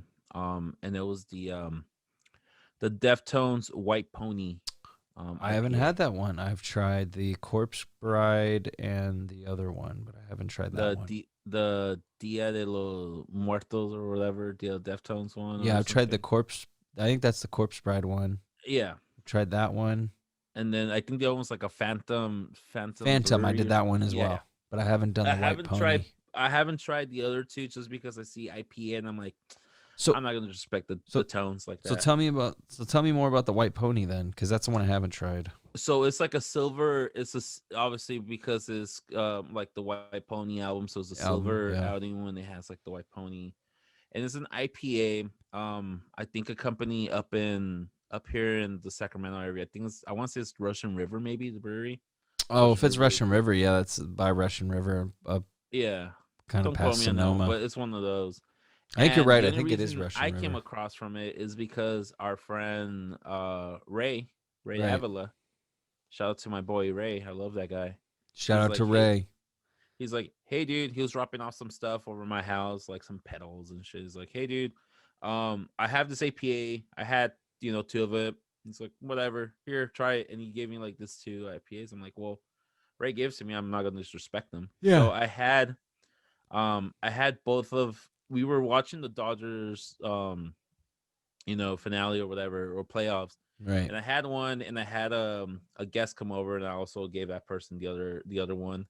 And I was like, you know what? For an IPA, this is actually really good. It wasn't like so hoppy. It wasn't so Right. bitter or anything. I was expecting it. Maybe my palate now reached to that level, but it was actually really, really good. It was enjoyable. Yeah. It was like Like, drinkable. yeah, it went down smooth and stuff. It wasn't like, oh, it wasn't hoppy or anything. And I thought I saved the can so I can like, Oh, like a bookmark. display it. Yeah. Yeah, but it they threw it away, and I'm like, son of a bitch. And then like when I went to look for it at the recyclables, it was kind of crushed. And I'm like, Uh, that's not the point. yeah. So now I want to go back and look for another one, like so I can And then a couple of my buddies, like up in Colorado, he's like, "Oh, dude, we don't get those at all over here. It's like if you find like a couple, can you send me some?" I'm like, "Yeah, dude, whatever." Yeah. Um, so that one's a good one. And then I'm looking at it because I have it displayed right there in my wall. I tried the Iron Maiden, the Trooper. Oh yes, yeah. I think that one's like a Belgian style, isn't it? Yeah, I think they called it like a British ale, but it wasn't an IPA or anything. It was just Mm. um like Oh, a red it ale wouldn't be kind of. Belgian. That's stupid. Yeah, it would be British. But no, but it wasn't hoppy or anything. It was, you can sell the hops. It was like kind of like getting there towards like a Newcastle, but not like with the dark camera. Yeah, because Um, I think that one's like a red ale or something, like you were saying. yeah, it's definitely a red ale, and it was good. I liked it. I mean, granted, I am an Iron Maiden fan. Yeah, And just like the kit I got, it was like $20 at Bevmo, and I'm seeing it. It has this huge like Eddie case on it. So and it came with like a glass of like the Trooper, and dude, then that's the cool. beers right or in the bottles display there. So I'm like, fuck yeah, it was good. I want to go back and get another one also. Two songs that pop into my mind with Iron Maiden: "Fear of the Dark" and Oh, "Wicker Man."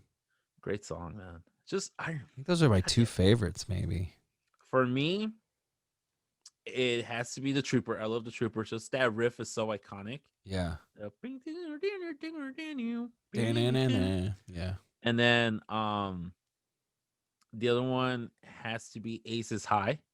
Well, that's a good one. With the Churchill kind of intro in it, and Mhm. then like some major shredding. But my number one Iron Maiden song um is wow, Hallowed Be Thy Name. "Hallowed Be Thy Name." That's a good Yeah. one, At the very end when he's after like a fucking 7-minute guitar solo, which dude. just kicks ass, and then him coming back and going, "Hey, yeah, Hallowed Be Thy Oh, Name." I was dude, just like, oh, kind of gives like you I guess goosebumps. goosebumps just thinking about Yeah. it. Um, Well, dude, and that's also like 2 minutes to midnight is pretty good, but whatever. But 2 minutes to to midnight. midnight. Dude, 80s metal is so cool and Oh, because so it. like theatric. Yes, that's. Have you ever? And you seen Maiden live before, right? I haven't. I was grounded that year they headlined. I was grounded the year they played Ozfest. Dude, I saw him 2 years ago in Oakland Uh with Ghost. oh yeah, yeah, yeah. I Um, remember that tour. yeah, and it was like amazing because Ghost, they're all theatrics Hmm. also, like, and then Iron Maiden, same thing, and then here comes fucking Eddie out, and you're like, oh my god, it's fucking Eddie, Yeah. and then last year they played here, and it was like one day, it was like this week of just like nonstop concerts, and I couldn't Hmm. go because I think it was like my first week starting at the new job. Right. So it was like Iron Maiden. It was Misfits with Misfits with Danzig like the next day, and I forgot who else played like the third day, but it was like, oh no, maybe it was Slayer. No, it wasn't Slayer. It was definitely Iron Maiden one day, and No, then no, no. the I next think day. you're right. It was Slayer because if we're remembering right, I was supposed to go to that show, and it was not only was it Slayer, it was Slayer, Philip Anselmo, and the Illegals performing Pantera songs. Fuck, who else was playing that concert? It was Slayer, Philip Anselmo, and the Illegals, and I believe, God, I want to say Lamb of God or something. Maybe. But this is exactly like last year Yeah, September, it so that means that you were was like going through November. it with your. You had to be in Colorado for your mom around that time, right? Oh, for the Maiden was September. Yeah, Oh yeah, yeah. I think I was already back by that time then, probably. yeah. But I remember it was like those three concerts just back to back, and I'm just like, fuck, all those concerts sound so amazing. Yeah. Like, yeah, legit. One day it was Iron Maiden, and I'm like, fuck, that's amazing. Um, the next day was like Misfits with Glenn Danzig, and tickets were like $300. I'm like, well, fuck, I'm not gonna go to that, but I'm gonna catch some videos on YouTube. Jeez. And then it was Slayer, and I'm like, I kind of regret never. I saw Slayer for 5 minutes or maybe 10 minutes Wait, once. you've only seen Slayer for like 5 minutes? Yeah, Jesus, Danny. You know they I'm already sorry. fucking They tore so much, and and now they're done. Yeah, I But know. but look, okay. but here's the thing: to make you feel better, they're done touring. They're still gonna do one-off festivals and shit like that. Mm-hmm. So don't worry, you'll get to see them. Mira, Coop, if I can be honest with you, and I'm sorry, I know I'm gonna piss off some elitists right now, and I'm gonna get hate mail. No, go or for whatever. it. I like it. Slayer. Once you hear one Slayer song, you pretty much heard them all. Yeah, but the same could be said about AC/DC. And the same could be said about The Cure. Because here's the argument. They have a sound. So it's they not have even a formula. They have a formula and they have a sound. So I don't even consider that a negative thing. Yeah. So the Beatles were like that. Yeah. Arguably the greatest band of all time. Yeah, they have a formula. Yeah. It works. And they perfected that formula. So, all power to them. But like I remember again, Ray. Ray and I we went to like Mayhem tour or something at the in Shoreline. Yeah, and I remember like there was hella good bands. Like I remember seeing like Die Artist Murder, which is one of my favorite fucking deathcore bands. Oh yeah, they're Australian or something, right? Yeah, they're Australian. Mm-hmm. Remember seeing them, Code Orange. Dude, Code okay, Orange wait, too. hold on a minute. We were at that fucking show together because they were playing on the side stage for the main stage. But the Artist Murder wasn't in the parking lot. They were in that weird grassy area by the food. Yeah, exactly. It was like a weird side stage. It wasn't the old cool. It wasn't the legit parking lot stage at the second stage. That shit, I love that area. Yeah. This was a weird grassy area because we watched. Yeah, we were there for the Artist Murder. Yeah, I was there with Michael. Did I say hi to you, or it was like maybe I didn't see you, but we had the worst time there because it was a bunch of fucking young kids that had no idea about any of these bands. Exactly. So like, I remember seeing somebody was like, "Oh yeah, you gotta see Die Artist Murder." I'm like, "All right, saw it," and I'm like, "Oh shit, they're fucking good," because it's just like Australian fucker, right? Freaking just hella heavy, hella. Yeah. And then I saw some other one called like. There's this other like kids also that was just like breakdown. Sworn In, I think it was called. And I'm like, yeah. And then I remember going to the main stage. The Devil Wears Prada was playing, and I was kind of disappointed because I'm like, I cannot see this band in this kind of setting. Like, in order to enjoy the Devil Wears Prada, you have to see him like in a small club kind of setting. Mm-hmm. But I was all about King Diamond. Like King. I was gonna say King Diamond headline. Yes, we were at the same concert. King Diamond's just, doing. Yeah, dude. And like I love King Diamond because he's so falsetto. Yeah. And a lot of people that aren't into metal or power metal will hate it. Yeah, they don't get it. And that almost makes it better to me. Mm-hmm. It's almost like when your wife or your girlfriend doesn't think your joke's funny, and then you're like, oh, you don't think it's funny, so it's probably really hilarious in real life. Yeah. No, it's like that too. It's like, it's just like you're like super into it. But no, and not only that, but I think also like the thing is like it's one of those like you don't know if this person's being serious right now for like how high they're singing and shit. Like, is this fucking for real? Yeah. Well, dude, and it's just he's good and the music's good, and I mean, what's that one album? Abigail. Yeah, right? Isn't that the Abigail, song? I think Abigail. That's a song, right? Or maybe that's not an album. That's a song. Well, there is a song called Abigail, but that album where Abigail's featured. There you go. Yeah, that song Abigail's crazy. Yeah, it's pretty dope. Yeah. What was it? Welcome Home. That's a good one. I think that is the album where Abigail is on. I think it is on Welcome Home. Yeah. I've never seen him live, but dude, if you've ever seen Clerks 2, do you remember that scene? Do you remember the movie that well or not really? I've never seen it. Well, then you won't remember. But there's a funny scene in the drive-thru where one of the characters loves King Diamond and he's just singing it. It's like all high-pitched and demonic lyrics. Yeah. And it's just so good because no one knows King Diamond. I mean, metalheads know him, but when you hear someone mention King Diamond, your ears kind of perk up even if you're not totally into the music, just because it's a super niche form of it's a popular version of metal, but I feel like to the mainstream it wouldn't be. it's not what you expect metal to be. I think so. Well, Like, not at this era anymore. yeah, The because I youngsters mean, are going to for always the assume guttural growling with what it is yeah, for now. the main street non-knowing metal, like they assume metal is like Godsmack and like Seven Dust and like No, dude, you're talking like that's old man shit, bro. Like you're in a fucking time capsule right now, and it's 2000. That was 20 years ago, dude. Get me up, bro. Seven Get me up. Dust. I know everything you're talking about. So when I'm making Shinedown, that was the band I was thinking about. Shinedown, yeah, that's early 2002. Damn, bro. Like, what are we You know what doing? it is, dude? Okay, We're I was old. looking at the back of who played at this Aftershock, Oh, okay. and apparently I'm like, shit, Godsmack was there. I'm like, what the fuck? Oh no, Like, I'm not talking shit about Godsmack though. no, but like I was seeing like the list of people who Yeah. were there. I'm like, wait, Godsmack was there? And I'm like, oh yeah, they were there. And then like Cedar was there, and like I remember Cedar. Like all these people. I'm like, oh, they were there. I'm like, oh, I know so much okay. random crap about Godsmack. Like, the drummer's name is Shannon Larkin. Tell me why I kind of knew his name was Shannon.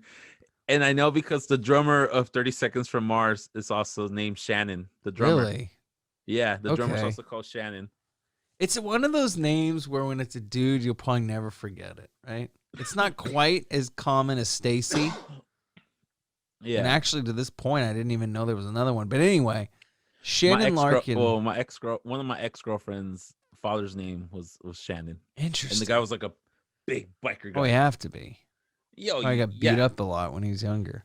Yeah. But like, dude, so Shannon Larkin's like an amazing drummer, and he's the main drummer. But the fucking weird thing about Godsmack that a lot of people probably, the casual listener doesn't really know, is that Sully Erna, the lead singer, who also plays guitar, is a fucking drummer.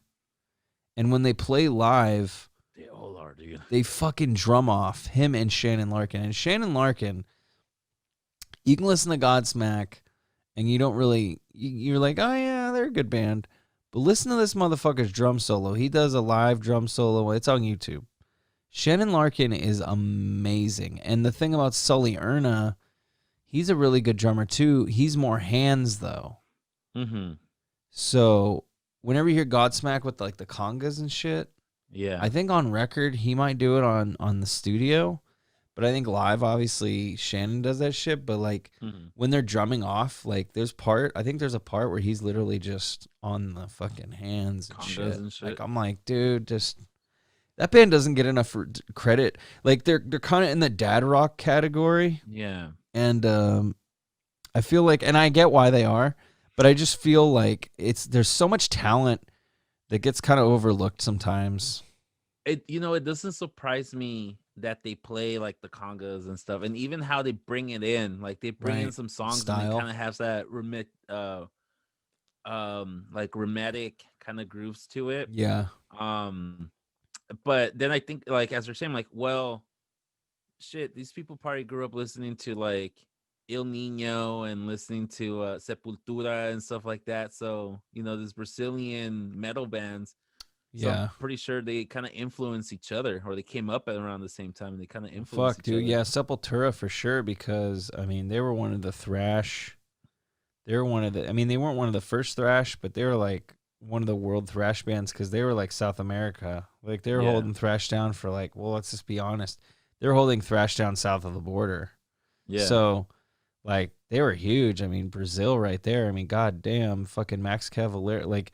If you go back and listen to Sepultura, like, well, first of all, the KSAD record's really good, and that's in the 90s, but they do a really good one in the late 80s, I think. What the fuck's it called? I think Refuse Resist is on it. Mm-hmm. God damn it. Doesn't matter. Anyway, Sepultura is a really good band, and like you said, the drums are very tribal on points. Yeah. That's a better way to put it, tribal. Because they're a little more primitive of a band. I mean, Dino, because the drummer in that band was Dino Cavalera. And they're still in a band together. They're in a band called, the Brothers Are Back. It's the Cavalera Conspiracy. Mm-hmm. So if you're into Sepultura and you like Max Cavalera on vocals and his brother on backing him up on drums, It's not quite the same, but yeah, dude, Sepultura. I mean, you got Roots, Bloody Roots. You got Refuse, Resist. I've shown, my son some of that stuff, and I got to expose him, man. I expose him to everything. I expose him to James Brown and Earth, Wind, and Fire and Commodores. And then I exposed him to like Leonard Skinner and Bad Company and Zeppelin and fucking Blue Oyster Cult and Eddie Money. Dude, I show him all kinds. And then I get in trouble because I'll show him Juicy J, Nipsey Hussle, because all those videos are super like graphic girls, twerking, and I got in trouble once. Steph vetoed a twerk music video I was watching with my 3-year-old son.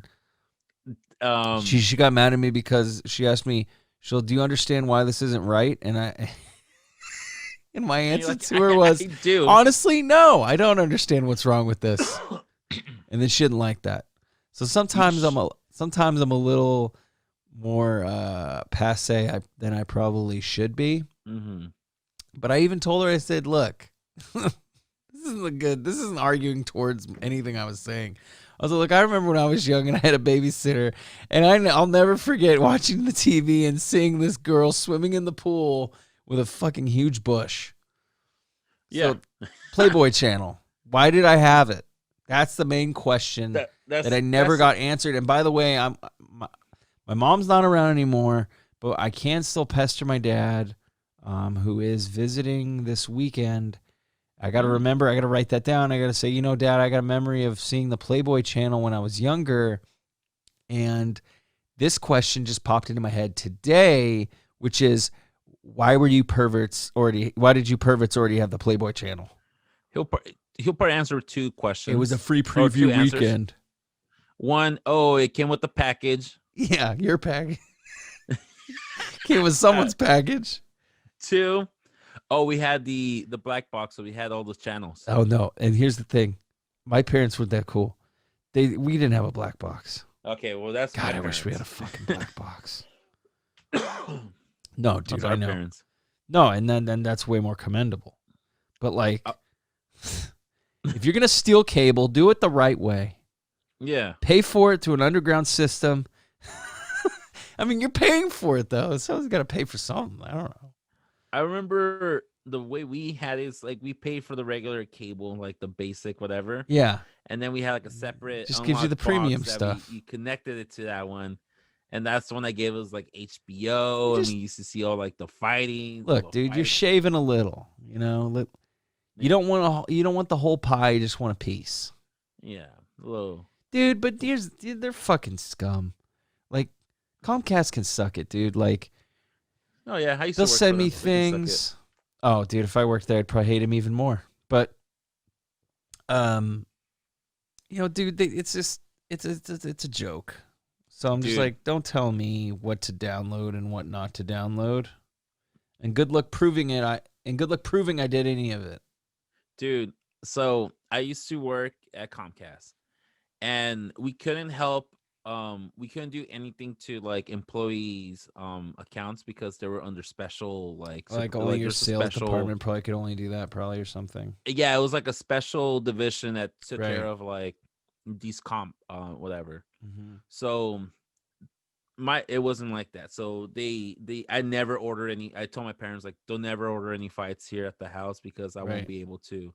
I can give it to you for 50% off, but I won't be able to like do it for free. Right. So what we used to do is we used to put it to like my friend's house or my aunt's house or something. Put it, and then the next day or within the next couple of days when I go and work, I'll just reverse because I had like I was kind of like a lead, so I can like you just comp it basically. $200 credit without them even like batting an eye. So you were just crediting pay-per-views, dude. That's so chill. Like my aunt, like everybody will go over to my aunt's house. They'll see the fight, and then the next day, I'll just go in there and reverse the charge. It wasn't even like I have to put anything. It's just reverse the charge. And hopefully you didn't have that old relative that calls in and is like, I don't know why you guys reversed it. Oh, no, they knew. I'm that's good, though, because then you get in trouble. Yeah, and then, of course, like, even, like, then we brought in like, and then they gave me codes of how I can help people out, like in the Central Valley, like in Stockton, specifically in Stockton, Modesto area. So then my older brothers, half brothers, same thing. I'll be like, say I'm like, hey, you guys want to see the fight?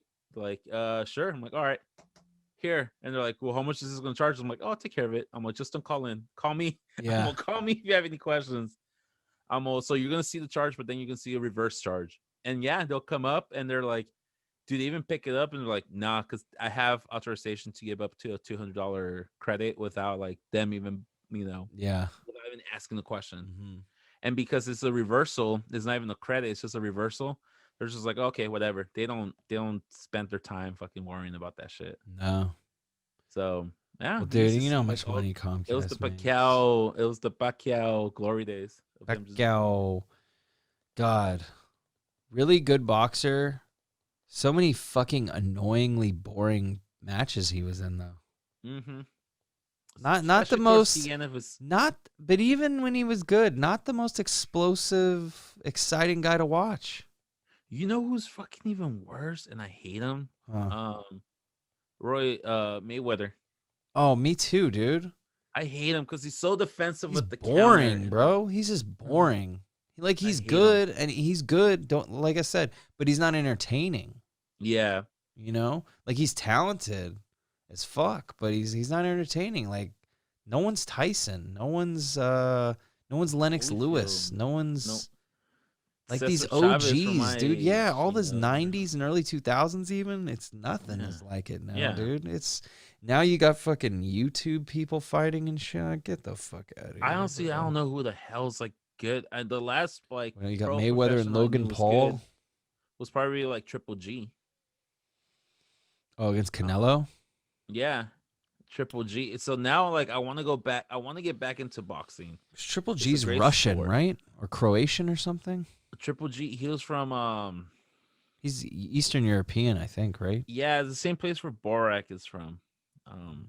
Kazakhstan. Oh, Kazakhstan. Yeah. It was from there. Hey Coop, when we were talking about the twerking videos with Juicy J and you like Mastodon, right? Yeah, and no, I got in trouble because I was playing the mother load. So yes. Yes. I'm glad you read my mind. I was going to mention that. Mm-hmm. Oh my God, that is perfect. Yes, the guitar solo. That's all you need. Well, there's a lot. The whole video is twerking, but the guitar solo twerk section is amazing because this woman comes in who clearly is the alpha female twerker. Yeah, the big mama. She basically, she's the madam twerker, and she runs the show. And let's just say she doesn't. It doesn't shadow the guitar solo. It is a completely beautiful mesh of organized butt cheeks flapping with. It's a great compliment. Perfect guitar notes played by Bill Keller. I believe that's a Bill Keller solo and not a Brent Hines. But yeah, this is me getting wordy with the band members of Mastodon. There you go. So clearly, I know what you were talking about. No, it's a great video, and I'm glad you know exactly. Do you like Mastodon? You're like, yes, I got in trouble. That was part of it. I remember seeing the video, and I'm like, the fuck? Because it's unexpected.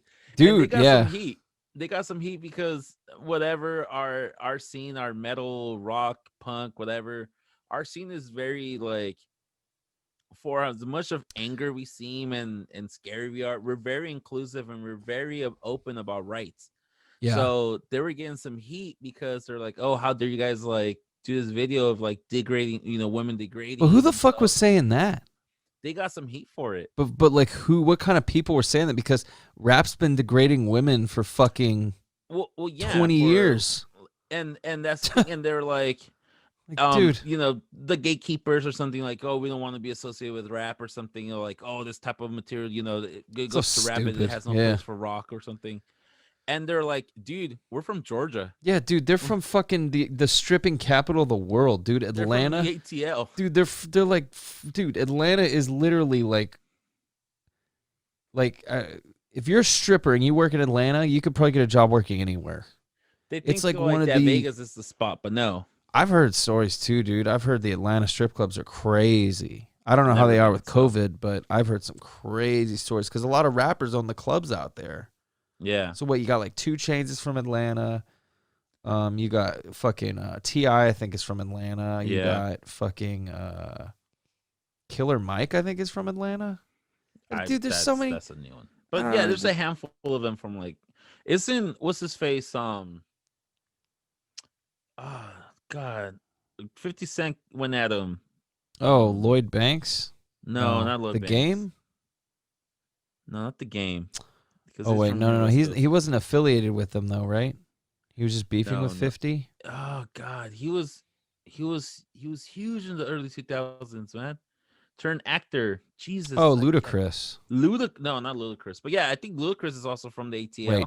Oh, Oh God. oh, T.I. Yeah, I said that. Yeah, no, but every thug needs a lady. Oh, Baby. Ja Rule. Ja Rule. Is he that really from motherfucker. Atlanta? I don't know. Oh, I don't know. I He's never liked that different from the motherfucker South. though. I hated Ja Rule. I never. I'm pretty sure he's from the Murder. South, so I'm just probably being racist and just. I'm a fucking loser, and I do songs with J Lo. Every thug needs a lady. Fucking. He's from. Oh no, he's from New York. I thought so. I was way off. I kind of thought. Yeah. I'm still not- Jenny from the block. Used to have a little, now I have a lot. She never had a little. She was always thick down there.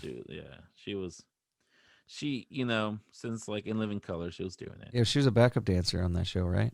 Yeah, she was one of the fly girls. You know, I'm gonna say it. She was a good-looking Selena.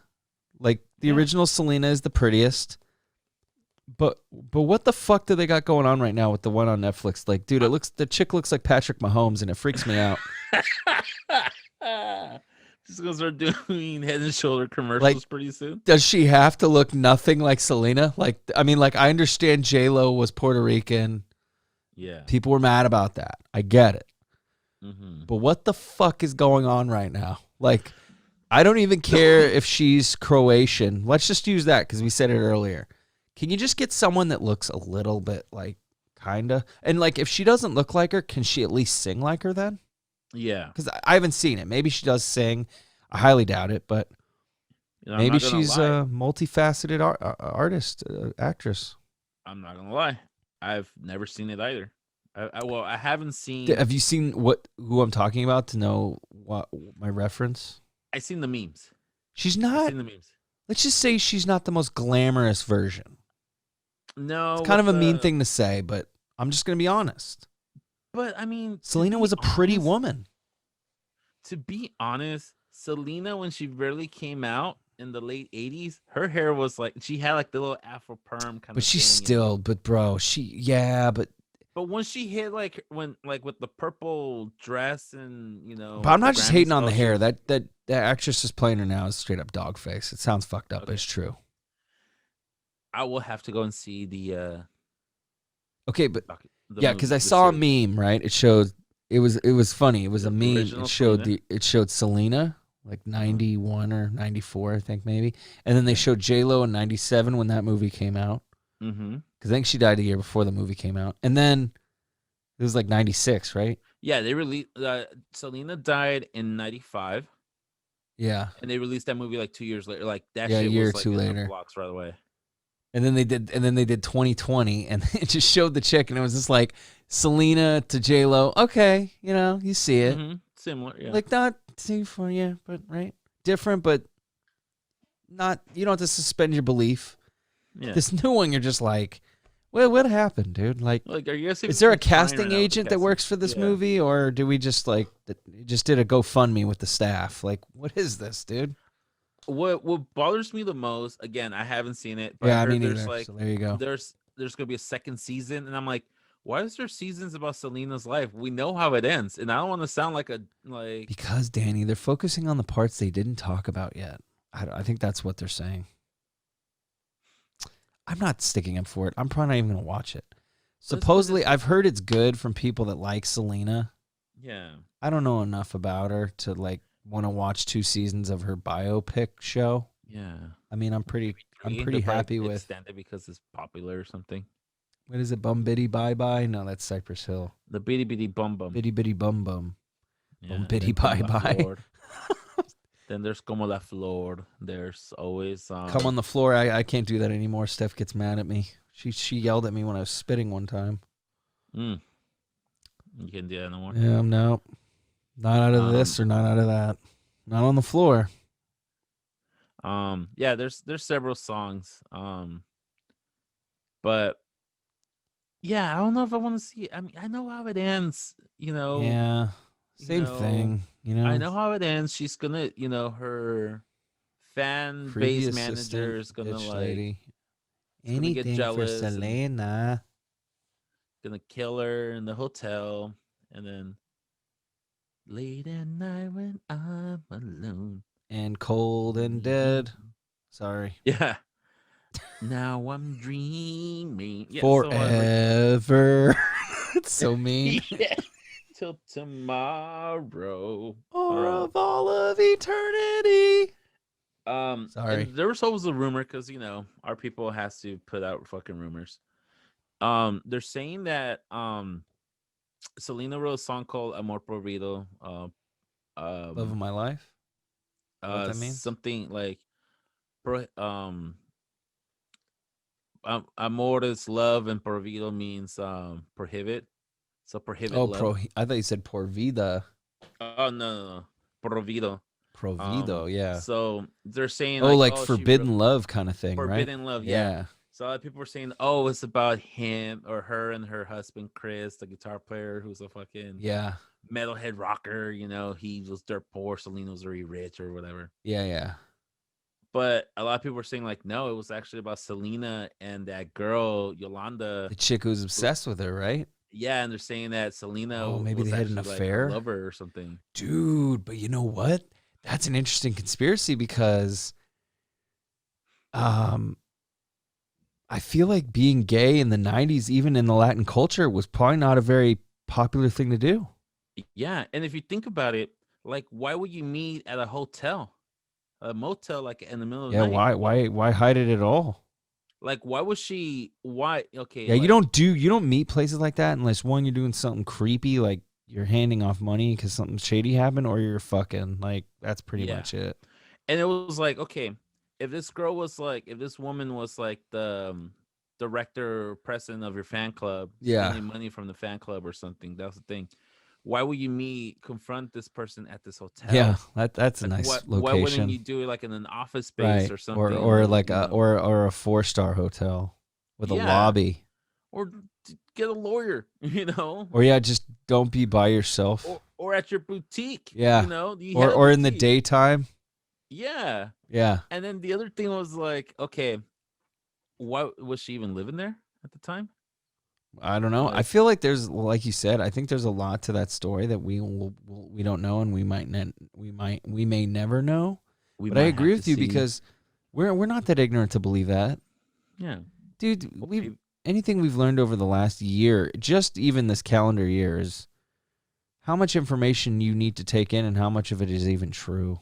Yeah, of what's thrown at you. So God can only imagine how bad it was even back then and 20, 30 years ago even. I mean, I'm sure it's crazy. I mean, I'm sure there's a lot hidden in that story. Well, Coop, you're just going to have to tune in. Maybe we need to watch it. 3. Yeah. Yeah, 2 and 3. Clearly we sold ourselves on this show. There you go. I'm going to start it right now. Yeah, screw school. The kids don't need to learn. You're going to be off in a week anyway. Less than a week, right? You're off for 2 weeks after Friday? The final starts in 1 week. They'll be fine. Oh, okay. Yeah, so after next week, you're off for 2 weeks. Yes, sir. That makes sense. You're off the week of Christmas and New Year's. Yeah, and then we come back on the 4th? Yep, January 4th. And then I'm trying as in I think I'm going to take the week of New Year's off. I got some family coming in, and this time I can actually spend time with them. And then the kids are home, and then, it'll just be nice.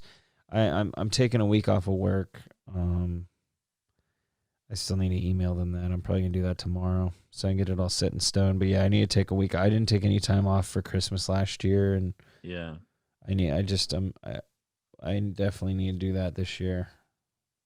And it's kind of cool too because Christmas is on a Friday and so is New Year's. Yeah. So effectively, I can take less time off and still get the same amount of days off and get paid more. So it's kind of cool. I mean, just do it. I mean, the whole point of this is for mental health, and I think that's definitely part of it. Taking some time off, especially where you don't have to carry your work over or anything like that. I think I'll be perfectly fine, dude. And then you kind of,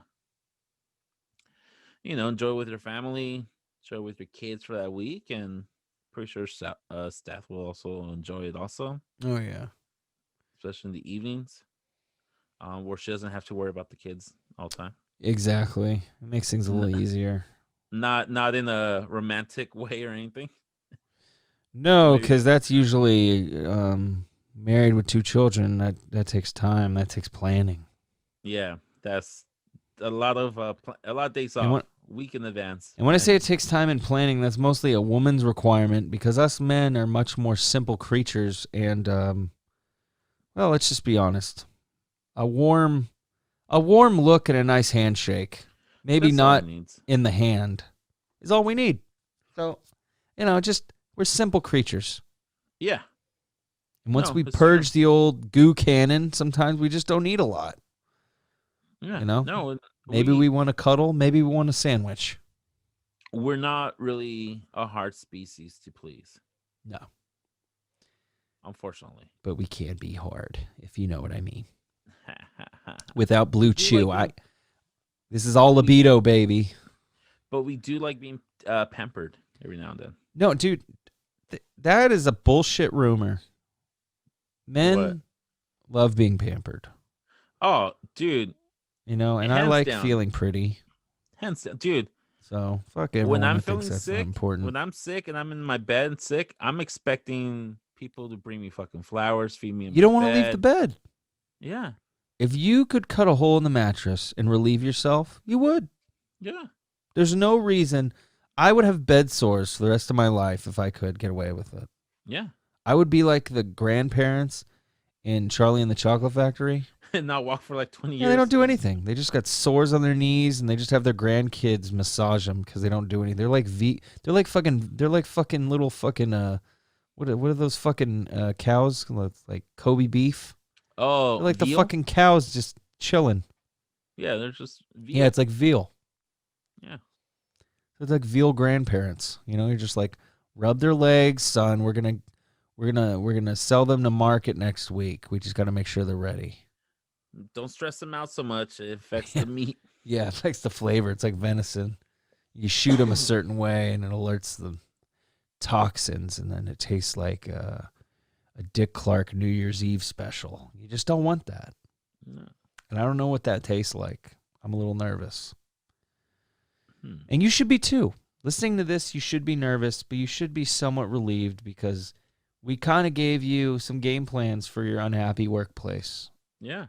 And really kind of an idea of how much is it really the work and how much is your perspective or your mindset coming into your work. Exactly. Yeah. A lot of it is perspective. What I was going to say was I did a story with a poll, and on Facebook it tells me, wow, I'm surprised. This week's poll for episode 19, I'm going to show it on the camera because I'm just surprised. So I wrote, I can't really make it out. You can't really make it out. So never mind. I'm just going to read it. This week's poll for episode 19 was, do you like your current job? I thought this was going to be an overwhelming no. Mm-hmm. For a couple reasons. People in general, and 2, COVID. I mean, most people are either laid off or the hours are cut. It's not a good year for work. Yeah. 80% say yes. Hell yeah. A lot more. I did a poll on Instagram. No one responded. I'm a little mad. So all my Instagram friends that follow me, you're not doing a very good job. Shame on all of you. I'm not following any of you back. I'm done. This is a one-way relationship. But anyway, we don't need that Facebook, toxic relationship 26. Not only did I get 26 views on a story, but people actually participated in a poll. At least 10. Nice. That's not true. It could be 80% of 3 people, but Still. but it's still 80%. Yeah. The fact that I see numbers. We don't have to go into details of I'm it. bad at. No, it is 80%. Yeah. So most people, like their job. statistically speaking, most people on my friends list that participated in our little case study like their job. So good for you guys. There you go. 80% of you cannot watch this episode because you don't need it, and 20% of you can cry. Yeah.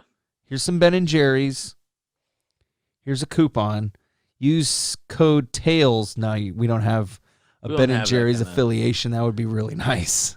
But definitely, we're on the lookout. Resume, reamp it, and start sending it out. Revamp it and then retramp it, because we got to move this thing around. And you got to hit that pavement, girl. You got to get to work. Can't be letting those knees get soft. No. It's time to work it, girl. You got to be like RuPaul. You know what I'm saying? Tap that sack back and get to work. I've never seen a RuPaul drag show.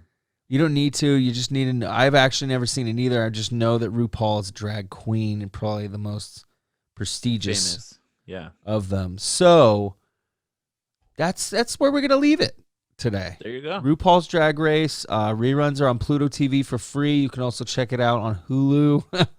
I know everything about it. Oh, Bravo, one of those. Personally, I mean, really good guy. I know him well. We studied at NYU together. We were part of an all-black fraternity. Very polite. Very polite person. A little misunderstood. Yeah, I mean, his or her persona on television is a little bit over the top because that's just her persona. But, you know, you sit down, you have a nice little coffee with the chap, and you know what? You don't even know that the fucking hammer in between his legs is 6 times bigger than yours. You don't even know that. Yeah. You're like, wow, this is a very well-dressed person. You're like, wow, if this thing was any more wrecked, I could see it being classified as a deadly weapon. Yeah, it probably is in some states. The outline of it was very, very intimidating. That's all I'm saying. Absolutely. And then that note. And on that note, that was even better. So sweet dreams. Dream of RuPaul's hammer. Jesus. Drag Race hammer. It's getting late and I'm a little tongue tied. So there you go. We're gonna throw this one down for the books. It's a round 12 knockout. We did it. We lasted. Well, that doesn't make sense. Round 12 knockout, which means we didn't last. Decision. This is a terrible analogy because if anyone knows the sport of boxing, you never want to go to a decision. It's terrible. So I'm going to retract this whole thing, and I'm going to say, I'm going to let Danny end it. It made for a Hollywood ending of this movie in the boxing match. It made for a Hollywood ending. Thank you for rescuing me out of that hole I dug so nicely. Yeah, I got your back. Yeah, and we need that. And we're here. We got your guys' back. And next week, we're going to have a whole new thing to talk about. And hopefully, it'll pertain to more than 20% of you. And hopefully more than 3 people. And if not, then go through and listen to it anyway, because we talk about some other things. And we're goddamn sexy, aren't we? So send us a like. Send us some love, man. And if you want to support us, and send us some money, go ahead and do that. I mean, I'm not going to post a GoFundMe, but if you want to send some scratch our way, we're not going to say no, and we will use it. I will provide no receipts or evidence that I will use it responsibly, but we will use it responsibly. Yes, we will. Yes. We'll one way or the other, we will use it responsibly. One way or another. Responsibly is up to interpretation. Exactly. It is a very subjective word, and I might not even use a Merriam-Webster dictionary to look it up. So don't bother. Just take our word for it. I'm probably just going to ask my Puerto Rican friend, Sally, who's just really spunky, and she takes a... I'm done. She takes a night class to get her GED. It's late. We're not making sense. And Danny's got work tomorrow, people. Not all of you have work, okay? Not all of you are so lucky. Yeah, you got to. Yeah. So good luck with your work tomorrow, sir. And Thank you. only another week and a couple days left, and you'll be a free man. And we'll reconvene next week, man. But it was another successful episode, and thanks for stopping by, guys. For sure. Laters.